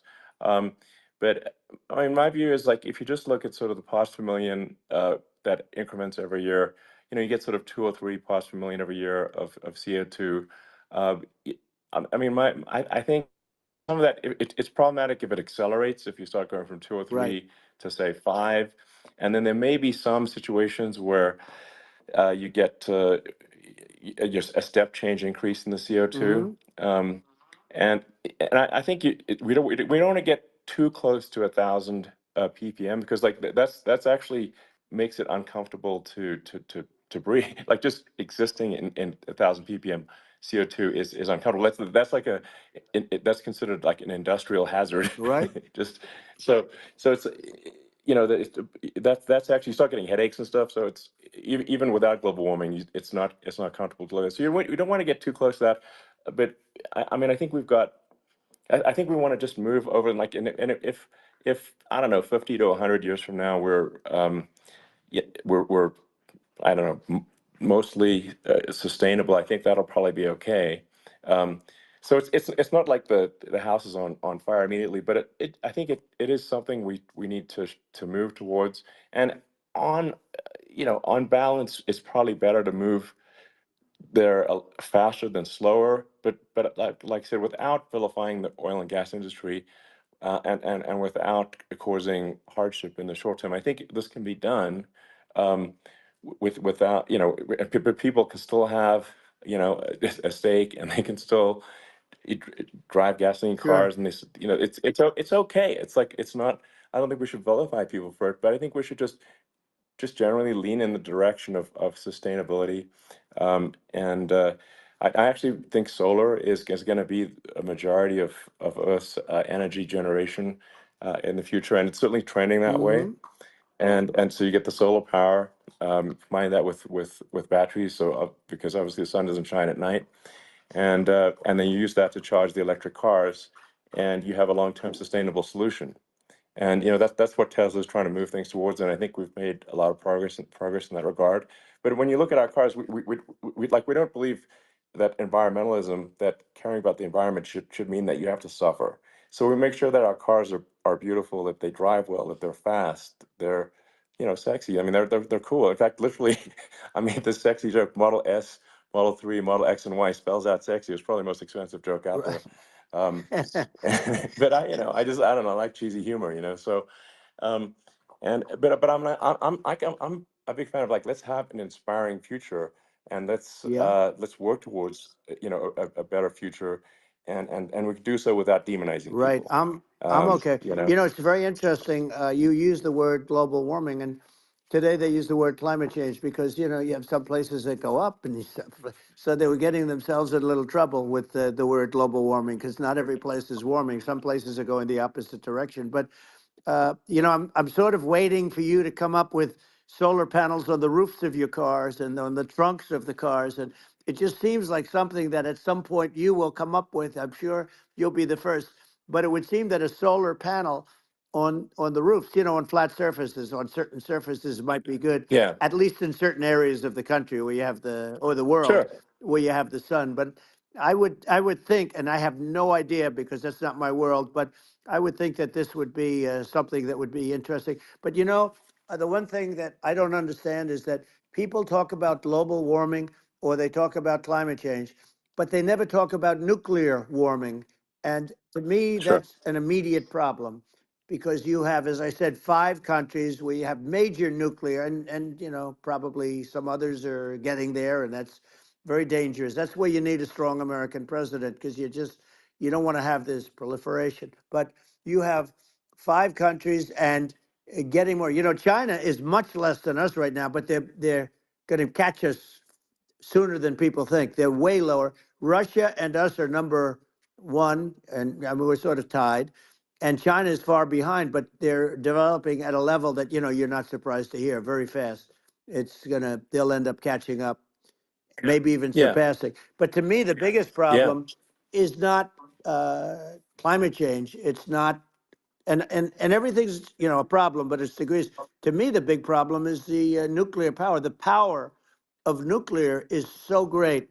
And when I talk Yeah. Yeah. about Nuclear power is underrated. It's I'll awesome. prevent World War Yeah. III, Oh, I will. But the okay. truth is that you have to, because this is no longer army tanks going back and forth and shooting at each other. This is Yeah. a level of destruction and power that nobody's ever seen before. Yeah, and actually, there's the bad side of nuclear, which is a nuclear war, very bad side. But there's also, I think, nuclear electricity generation is Absolutely. You're underrated, right. and it's actually, people have this fear of nuclear electricity generation, but it's actually one of the safest forms of electricity generation. It's just a huge misunderstanding. Um, and if you look at the injuries and deaths, caused by, say, I mean, I'm not going to try and pick on coal mining, but just any kind of mining Right. operation, and there's a certain number of injuries and deaths per year. And you compare that to nuclear. Nuclear is actually way better. So it's underrated as an electricity source, and I think it's something that's worth reconsidering. But there's so much regulation that people can't get it done. So that Maybe they'll have sort to of change the have it, name. The name is it's a rough name. There are some areas yeah, it's a rough like when name. you see what happened in Good bad right. branding. The We'll have to branding's rough. rebrand it. We'll have to give it a good name. We'll name it after you or something. No, it has it has a branding problem. When you see what happened It does have a branding problem. when you see what happened in Japan, where they say you won't be able to go on the land for about 3,000 years. Did you ever see that? And in Russia, where they had the problem, where there's a lot of bad things happened, and they have a problem. And they say that in 2,000 years, people will start to occupy the land again. You realize it's pretty bad. No, But that's not true. but you're Well, no, right no, about it. It's amazing. it's actually not that bad. So like after Fukushima happened in Japan, like people were asking me in California, are we worried about like a nuclear cloud coming from Japan? I'm like, no, that's crazy. It's actually it's not even dangerous in Fukushima. I actually flew there and ate locally grown vegetables on TV to prove it. Um, and I donated a solar water treatment, a solar powered system for a water treatment plant, and Yeah, but you haven't because the been danger feeling is so just well lately, and I'm worried about it. no, but I mean I'm it's just only kidding. it's fine, it's like Hiroshima and Nagasaki were bombed, but now they're like full cities again. So Right. it's Well, that's really great. not That's good. something that That's um, great. so it's not as scary as people think, basically. But Yeah. um, let's see. I mean, are there some other topics we should touch on?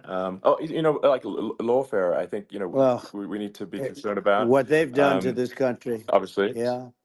yeah. Well, we just won the big I mean, case in Florida.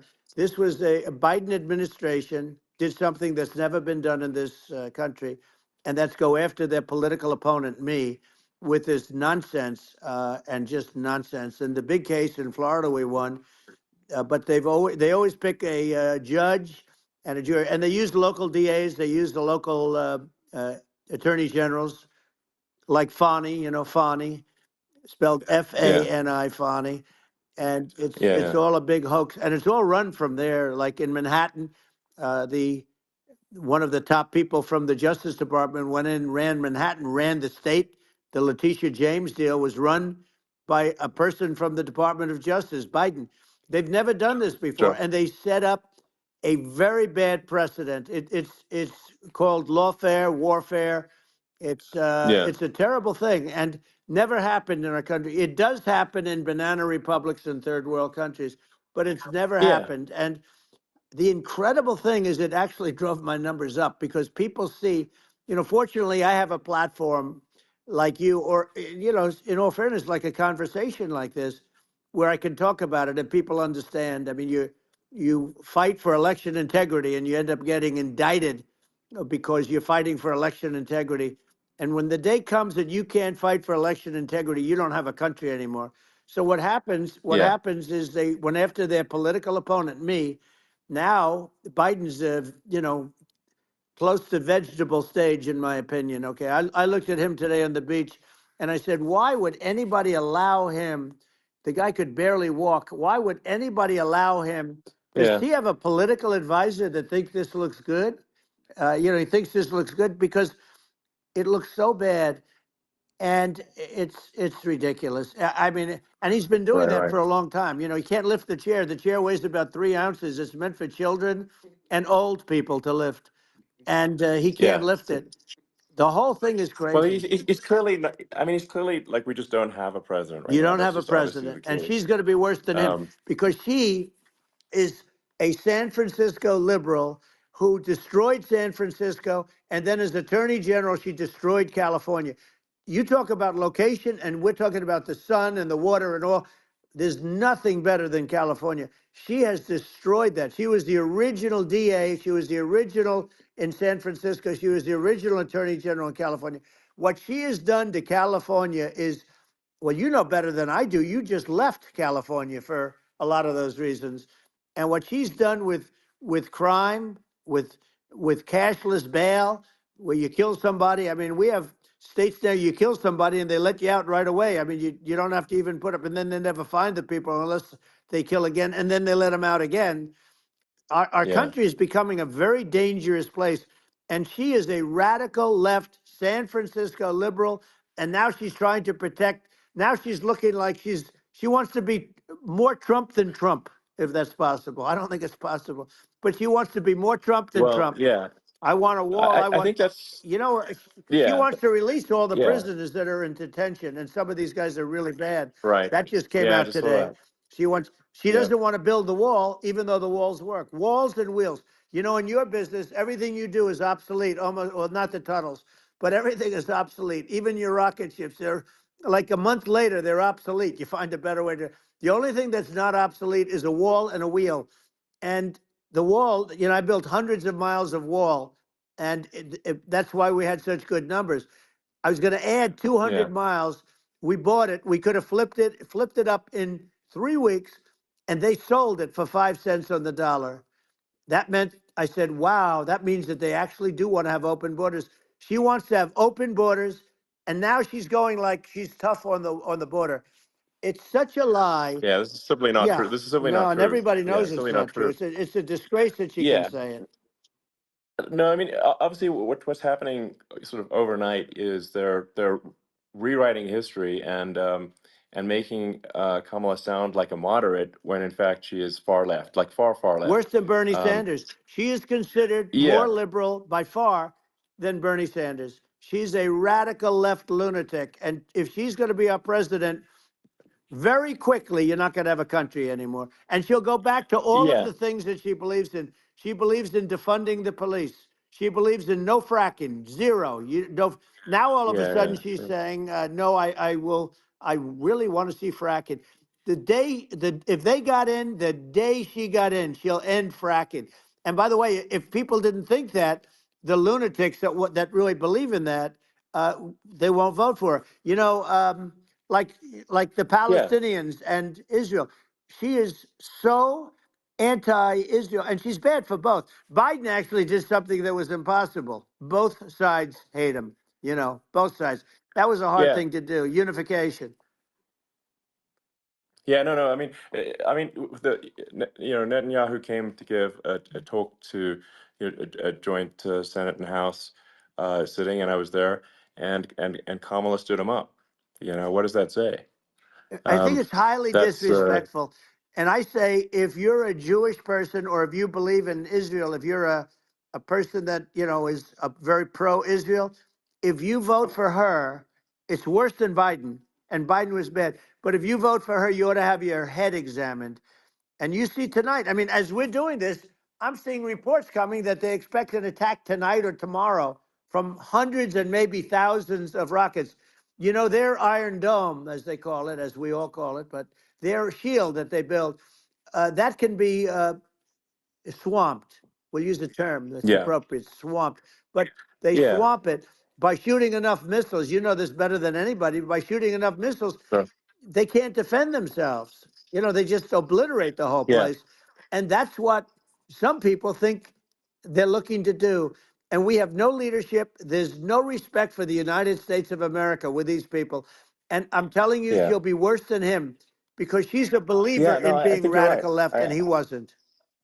I think you're right. I mean, you really, it's important for the public that may be listening to this to look at Kamala's track record, before the last like month, and say, is that a track record you agree with? And I think if you're an independent moderate, you definitely would not agree with it, because it is her behavior has been far left, and we're seeing just an overnight propaganda attempt to rewrite history and make it sound like Kamala's moderate when she in fact is not moderate. Well, So I her think that, running mate approved, signed into legislation, tampons in boys' bathrooms. Okay, now yeah, that's yeah, all I that's have to weird. hear. Tampons in That's boys' weird. bathrooms, and that means she Yeah, believes in that too. I mean, yeah, that's she not picked okay. this guy because he was the closest to her. A lot of people thought she'd pick sort of the opposite, but she picked an anti-Israel radical left person. But she is far worse, they say, than Bernie Sanders. If we have her as a president, if we have a Democrat at this moment as a president, I don't think our country can survive. I think it's a massive. I think we're in massive trouble, frankly, with the Kamala administration, and that's my honest opinion. Um, and uh, and I think really it's essential that you win for the good of the country for this election, and I mean that's understating my opinion. Now, you may have seen this, but I got a letter from the EU Commission like saying to not have disinformation on the during this discussion that we're having, and there's a lot of attempts to do censorship and to force censorship even on Americans from other countries, and um, what do you think about that? Well, I know the European Union very well. They take great advantage of the United States in trade, as you know. We, through a different forum, NATO, we protect them. And yet, if you build a car in the United States, you can't sell it in Europe. You just can't sell it. It's impossible. The same thing with our farmers. Our farmers find it very difficult to do business. You know, we have a deficit with them of $250 billion, which people don't know. It sounds so nice, the European Union, but let me tell you, they're not as tough as China, but they're bad. And I let them know it. And that's probably why they notified you. No, they don't treat our country well. We defend them, you know, with Ukraine.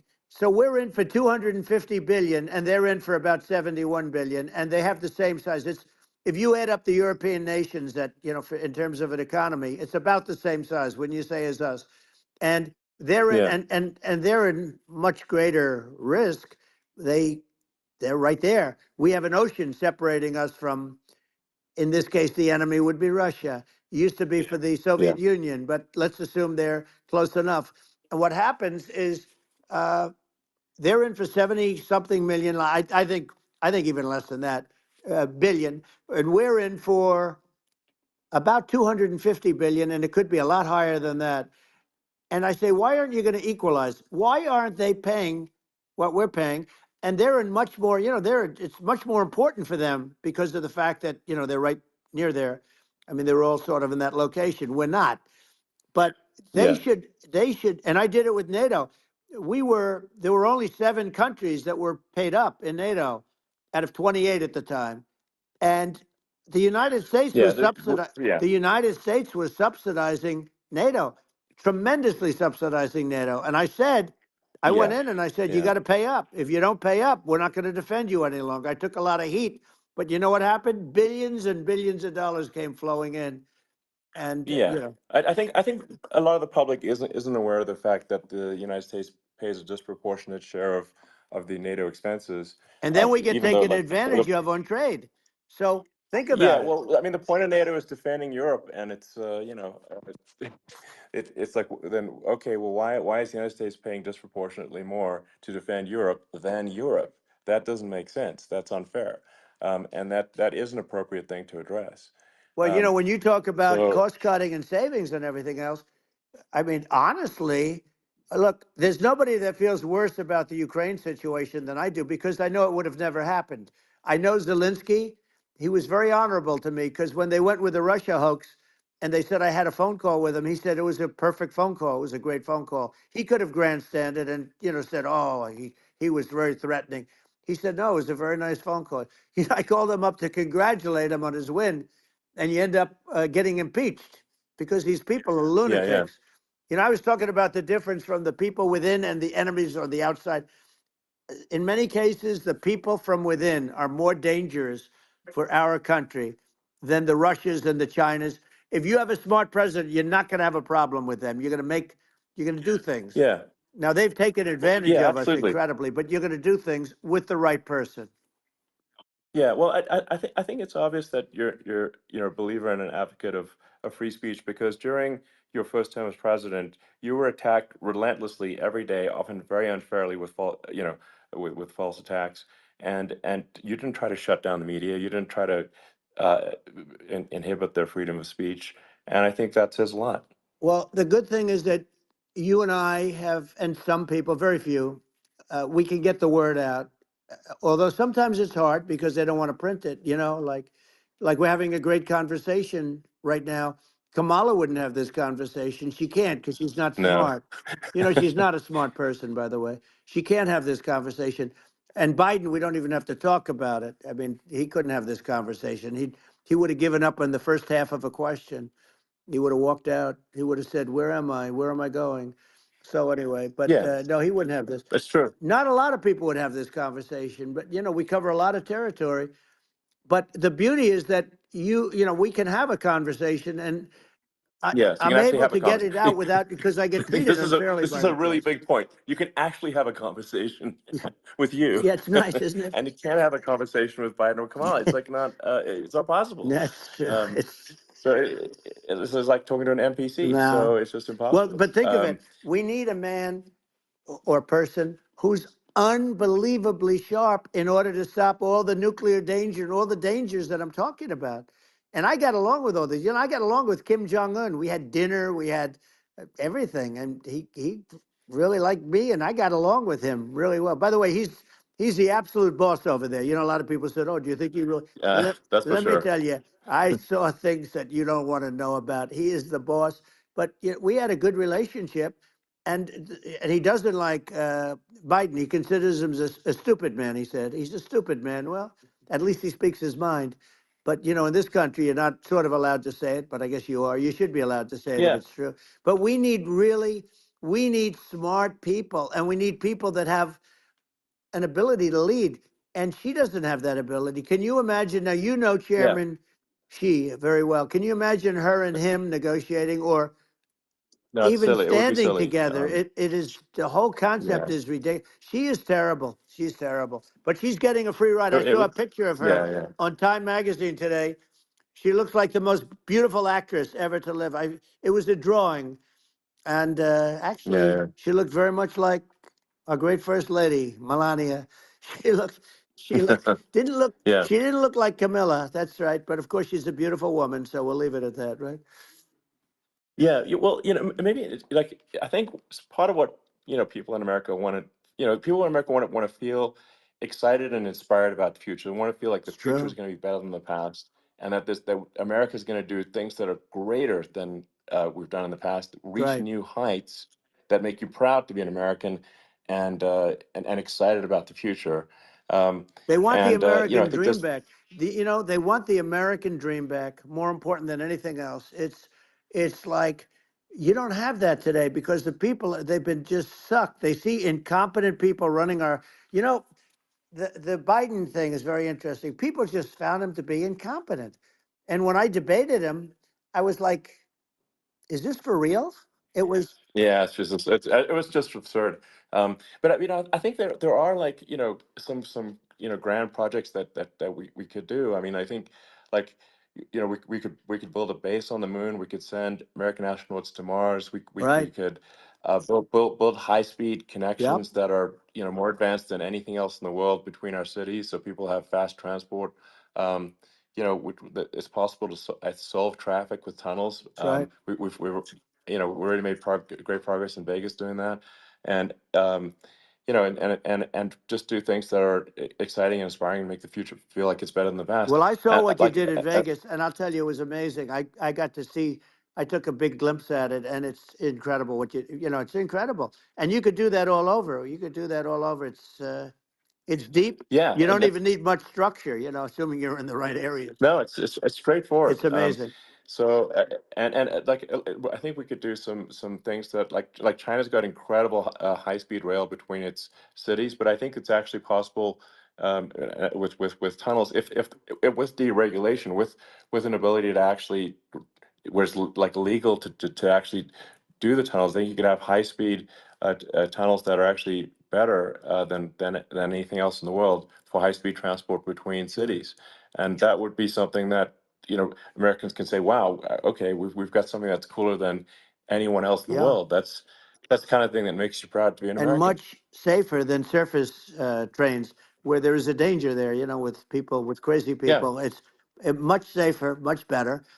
And, it's sad because I've seen some of the greatest trains. I find it fascinating. And I've seen the systems and how they work, and the bullet trains, they call them, I guess. And yeah, they go unbelievably fast, unbelievably comfortable with no problems. And we don't have anything like that in this country, not even close. And yeah. it doesn't make sense that we don't. Doesn't make sense. Yeah, and I think also like there's I'm kind of hopping on the excess regulation, but I think something that like I think people can generally understand is that what happens with laws and regulations is that there's more and more of them every year, and unless there's a process to clean them up, eventually everything becomes You're right. illegal, and that actually it slows down the development of new technologies. I mean, if you take the sort of like I think there's room for some reform at the FDA Yeah. for Yeah. improving the speed with which we approve drugs that could help save lives and improve people's Yeah. lives.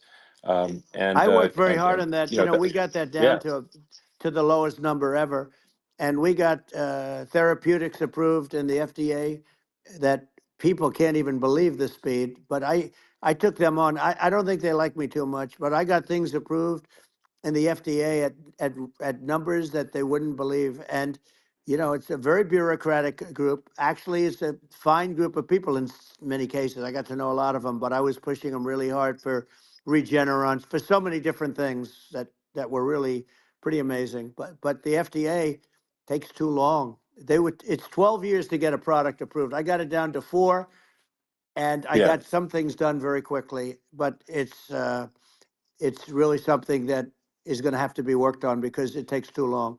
Just takes too long. Yeah, it just takes too long, and you end up in the same with the approval, but it's just it takes years instead of something that I think could potentially take Yeah. months, that improves people's lives. I Yeah. think but I just wanted to sort of hop on this point that like there has to be an active process for reducing rules and regulations, because otherwise they just keep building up every year, and Yep. you get like hardening of the arteries, and eventually everything's illegal or takes forever, and then we just we just ossify as a society. Uh, we can't make any Yeah. progress, and that's it's a really big Well, deal. Elon, just So getting back to the FDA for 1 second, I got something done called Right to Try. This is where you can go in and if you're terminally ill, you can use a space age, medicine or whatever it may be. We have the best doctors, the best labs in the world. We really do.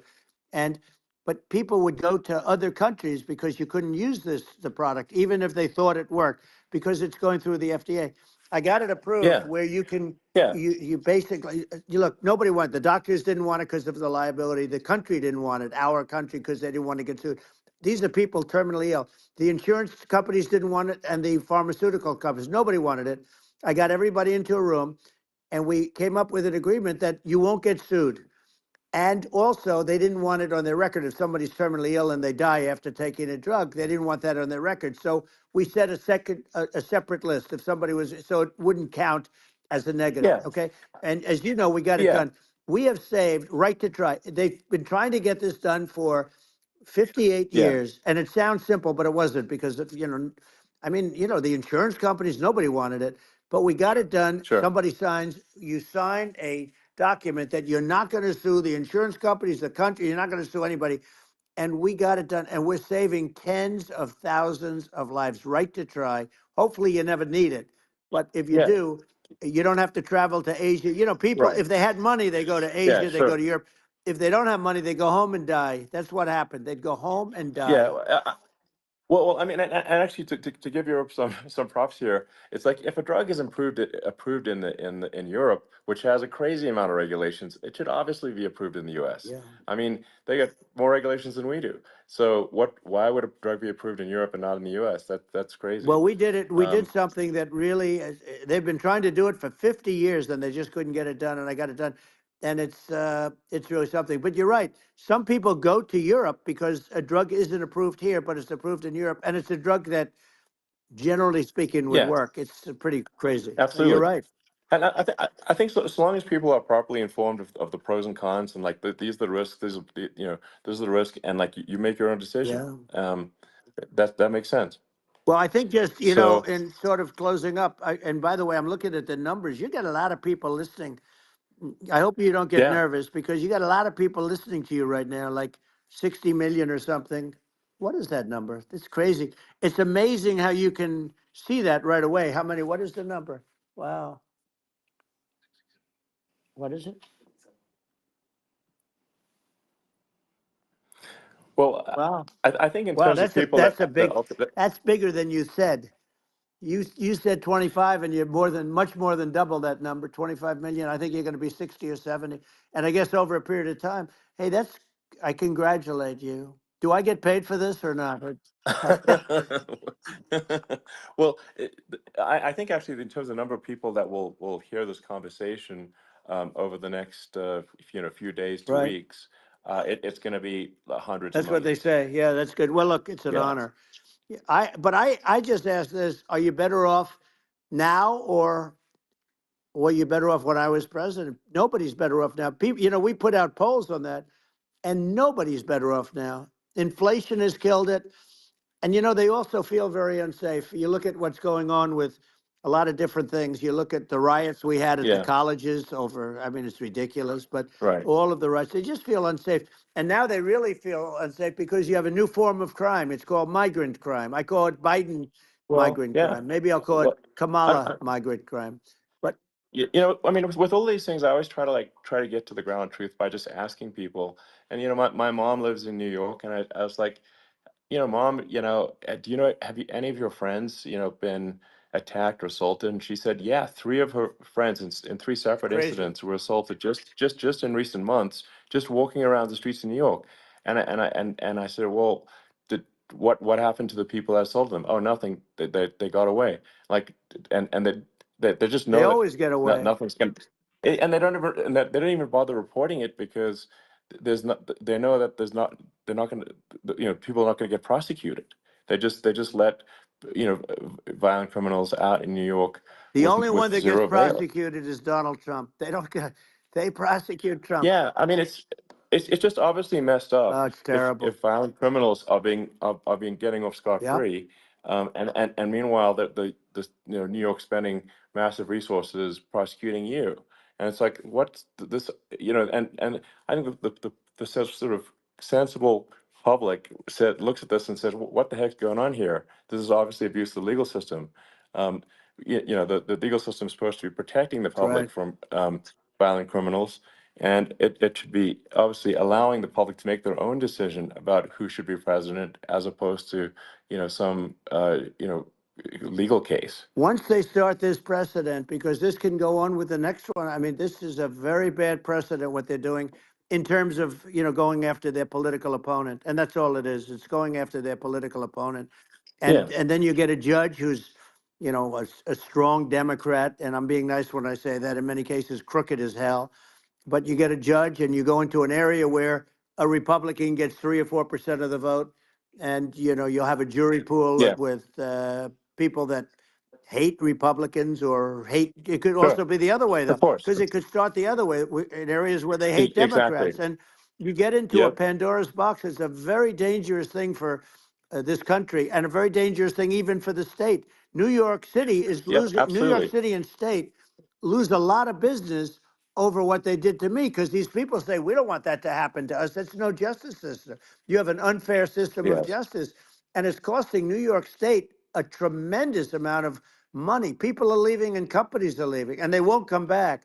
So, all of that stuff is important. But the economy now is the big thing, and we can turn that economy up so fast, and people are going to be back again. We're going to get rid of Yeah. I think there's inflation. a lot of Right. opportunity. Absolutely. Absolutely. So And I just I want to, think I I want to think congratulate you. You've done an amazing job. You have definitely got a fertile mind.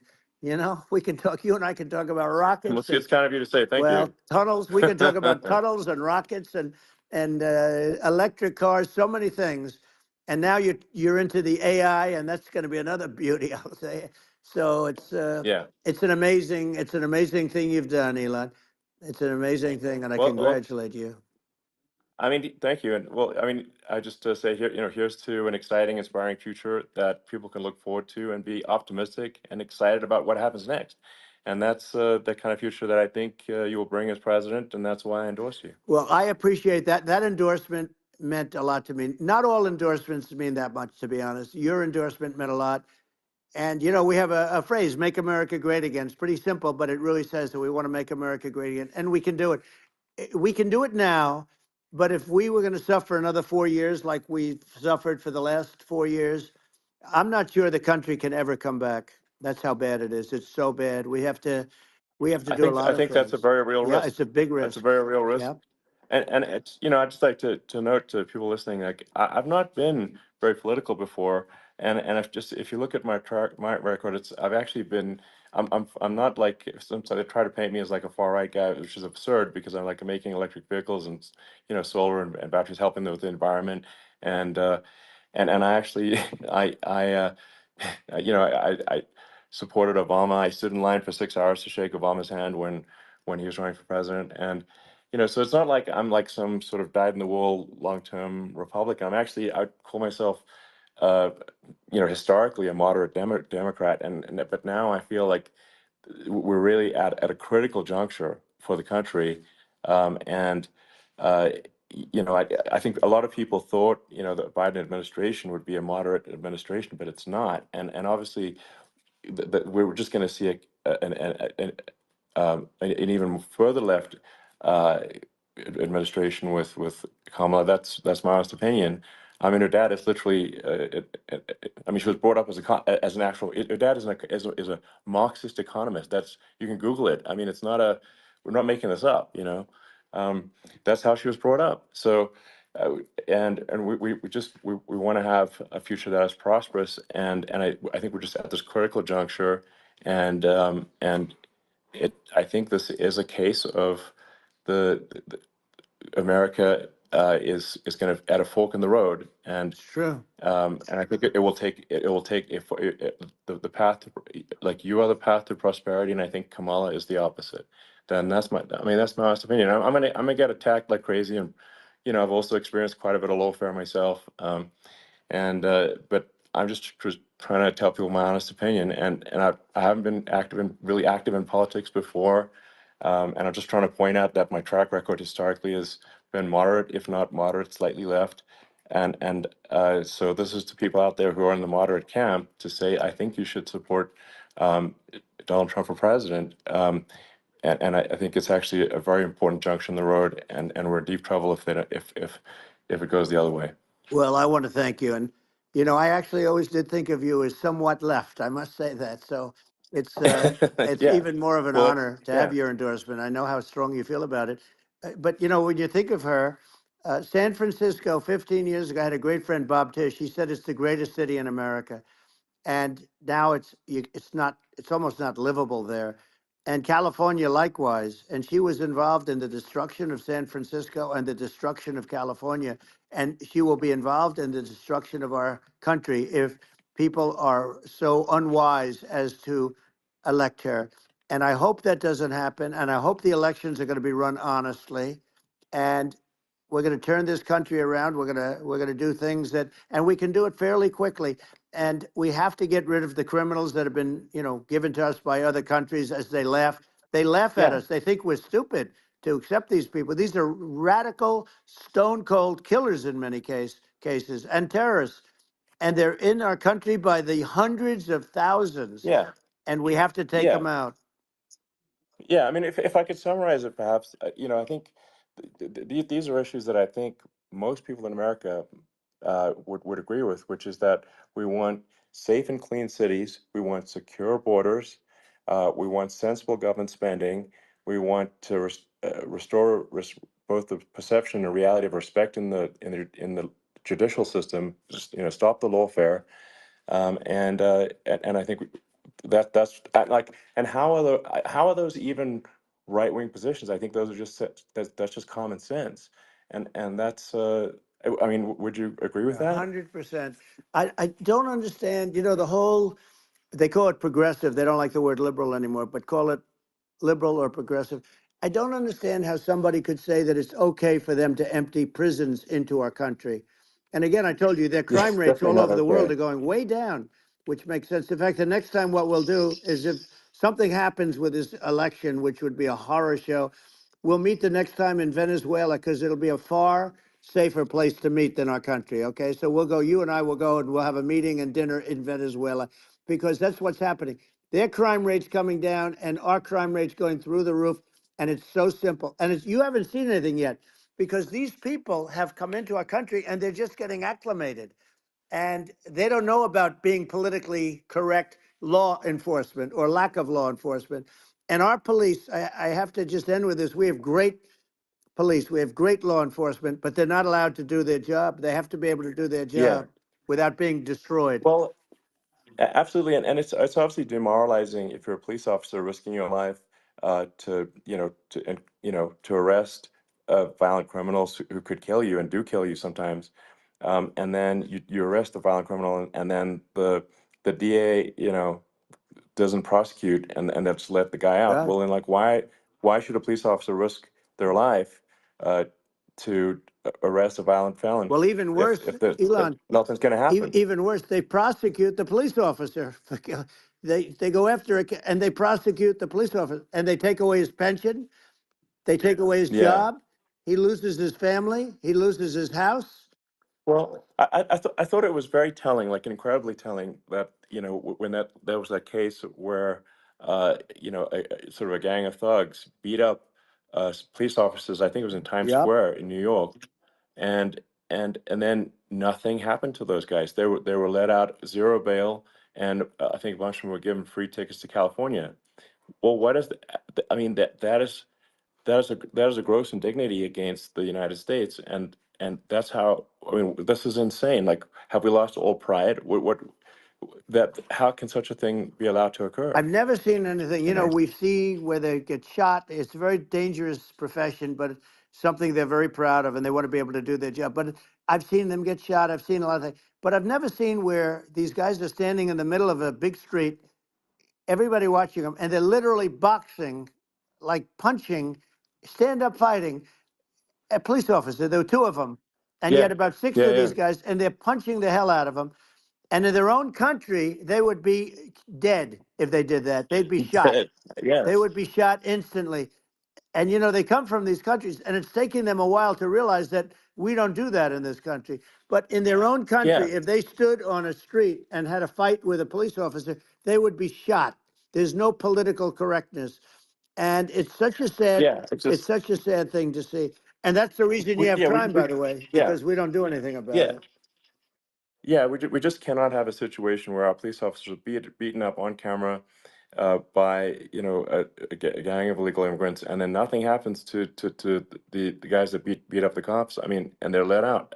This is Well, we're going to unacceptable. change it, and we're going to get them out of the country. You know, when I first got involved, they said you couldn't get them back to these countries. You couldn't take them back. In the case of Guatemala, Honduras, El Salvador, some others, you couldn't get them back. And I said, really? Oh, you can't get them back? Because under Obama, he couldn't get them back. They'd fly them in, and they'd put planes on the runways in these countries so you couldn't land the plane. They'd bring them back.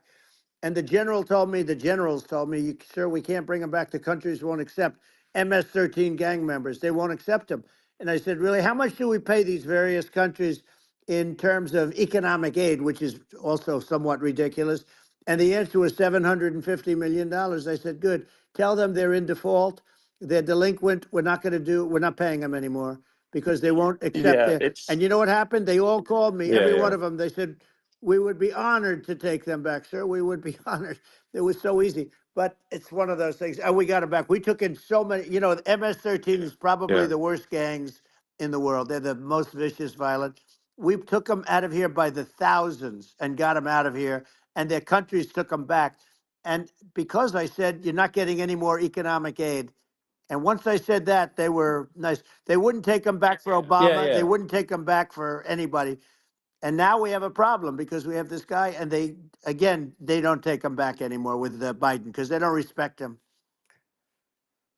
Yeah, yeah. It's just gotta be done. We just can't have whether they're citizens or not citizens. We can't have because they won't prosecute citizens either. Not just illegals. So that if it's you can't have violent repeat violent offenders that are not that don't get That's incarcerated right. because they will obviously by definition continue to hurt people. And I think where part of this comes from is that there's and I do sort of consider myself liberal in some ways. I mean, it's just that you want to have empathy for Right. people. Obviously, you want to have empathy for people. I totally agree with that. You want to have empathy, but you also have to have empathy for the victims of the criminals. And if you just have empathy for the criminals, it's actually shallow empathy. It's not real. You're not thinking. You have one layer deep empathy. You got to say like, what if you don't incarcerate this person? Who are they going to uh, hurt? Who are they might kill someone. They might rape someone. If you don't incarcerate them, you have to have empathy for the victims.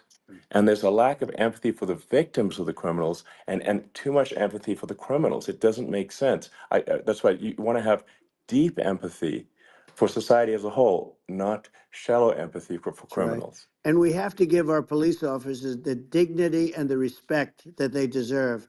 And we have to let them do their job.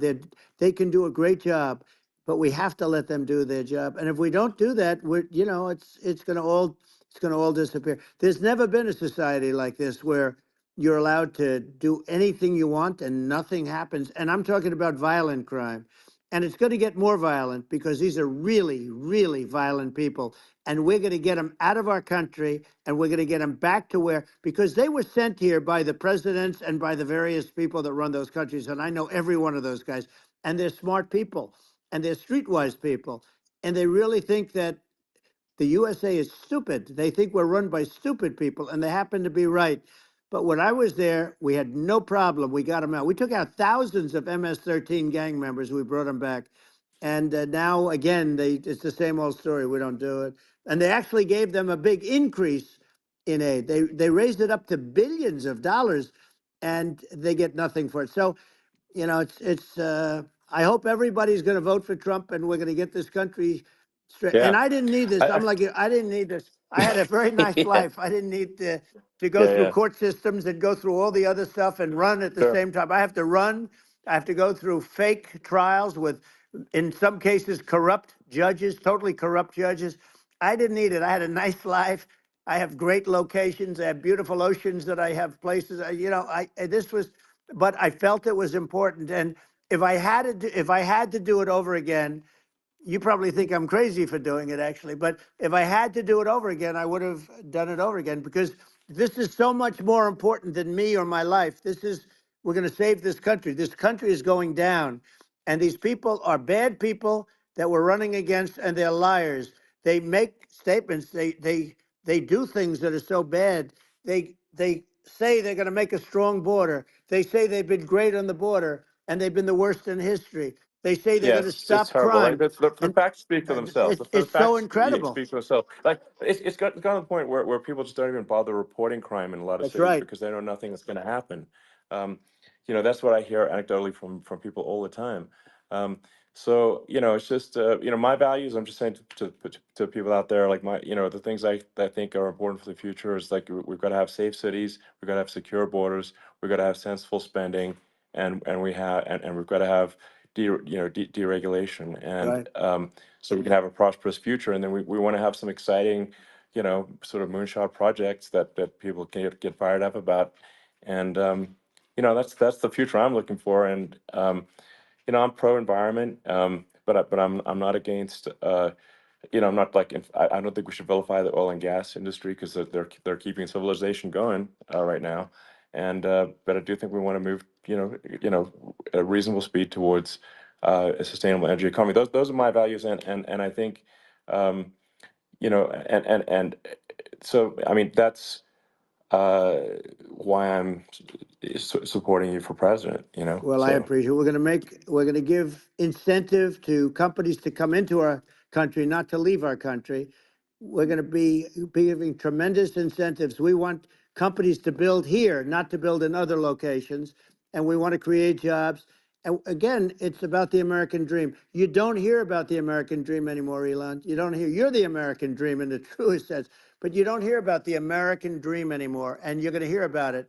People, they need that incentive to go out yeah, and do it. And they're going to love their lives. I mean, they're going to look forward to getting up in the morning and going to a job that they love, not a job that they can't stand, or not any job at all, where they have no money, where they yeah, literally have no money, and then they end up with violence and lots of other problems.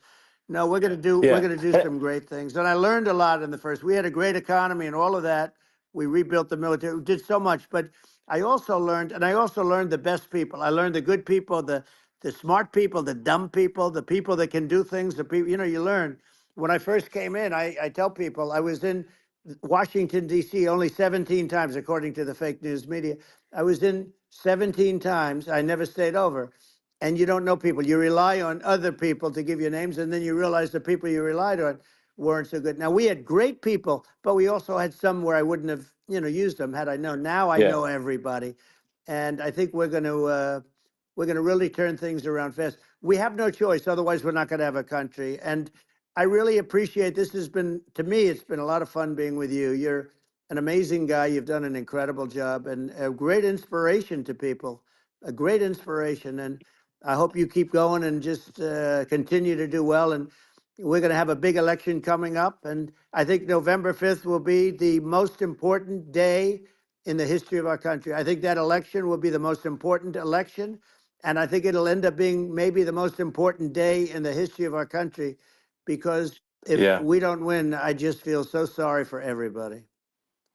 No, I think we're at a fork in the road of destiny of civilization, and I think we need to take the right path, and I think you're the right path. So I think Well, that's what it comes down to. thank you very much, Elon. It's a great honor, and we'll do it again sometime. And it's been really fun, and I hope you got a lot of viewers. I hear you got a lot, but I hope you Sure. got Yeah.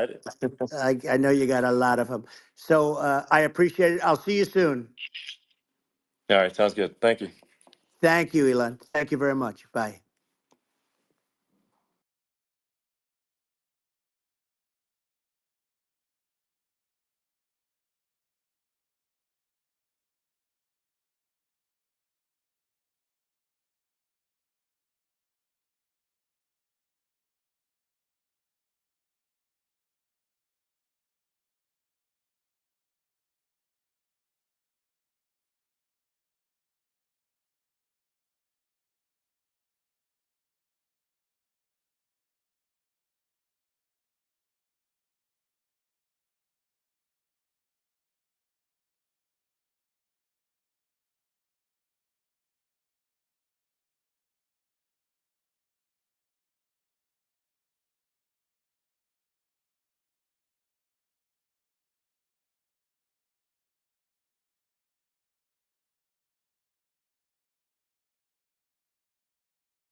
bear the principle of common sense and rational discussion to the issues of our day.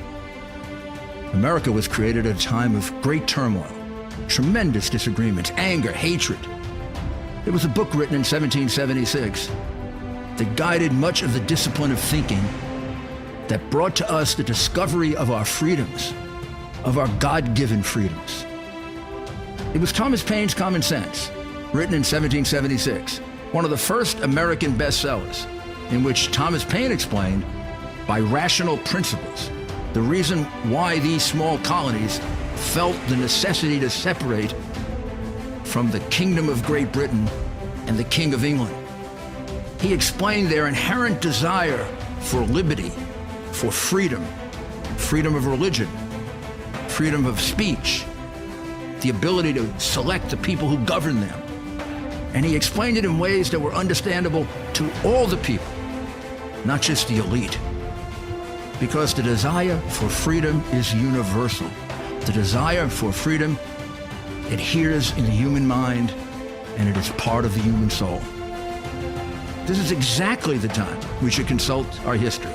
Look at what we've done in the past and see if we can't use it to help us now. We understand that our founders created the greatest country in the history of the world, the greatest democracy, the freest country, a country that has taken more people out of poverty than any country ever. All of us are so fortunate to be Americans. But a great deal of the reason for America's constant ability to self-improve is because we're able to reason, we're able to talk, we're able to analyze. We are able to apply our God-given common sense. So let's do it.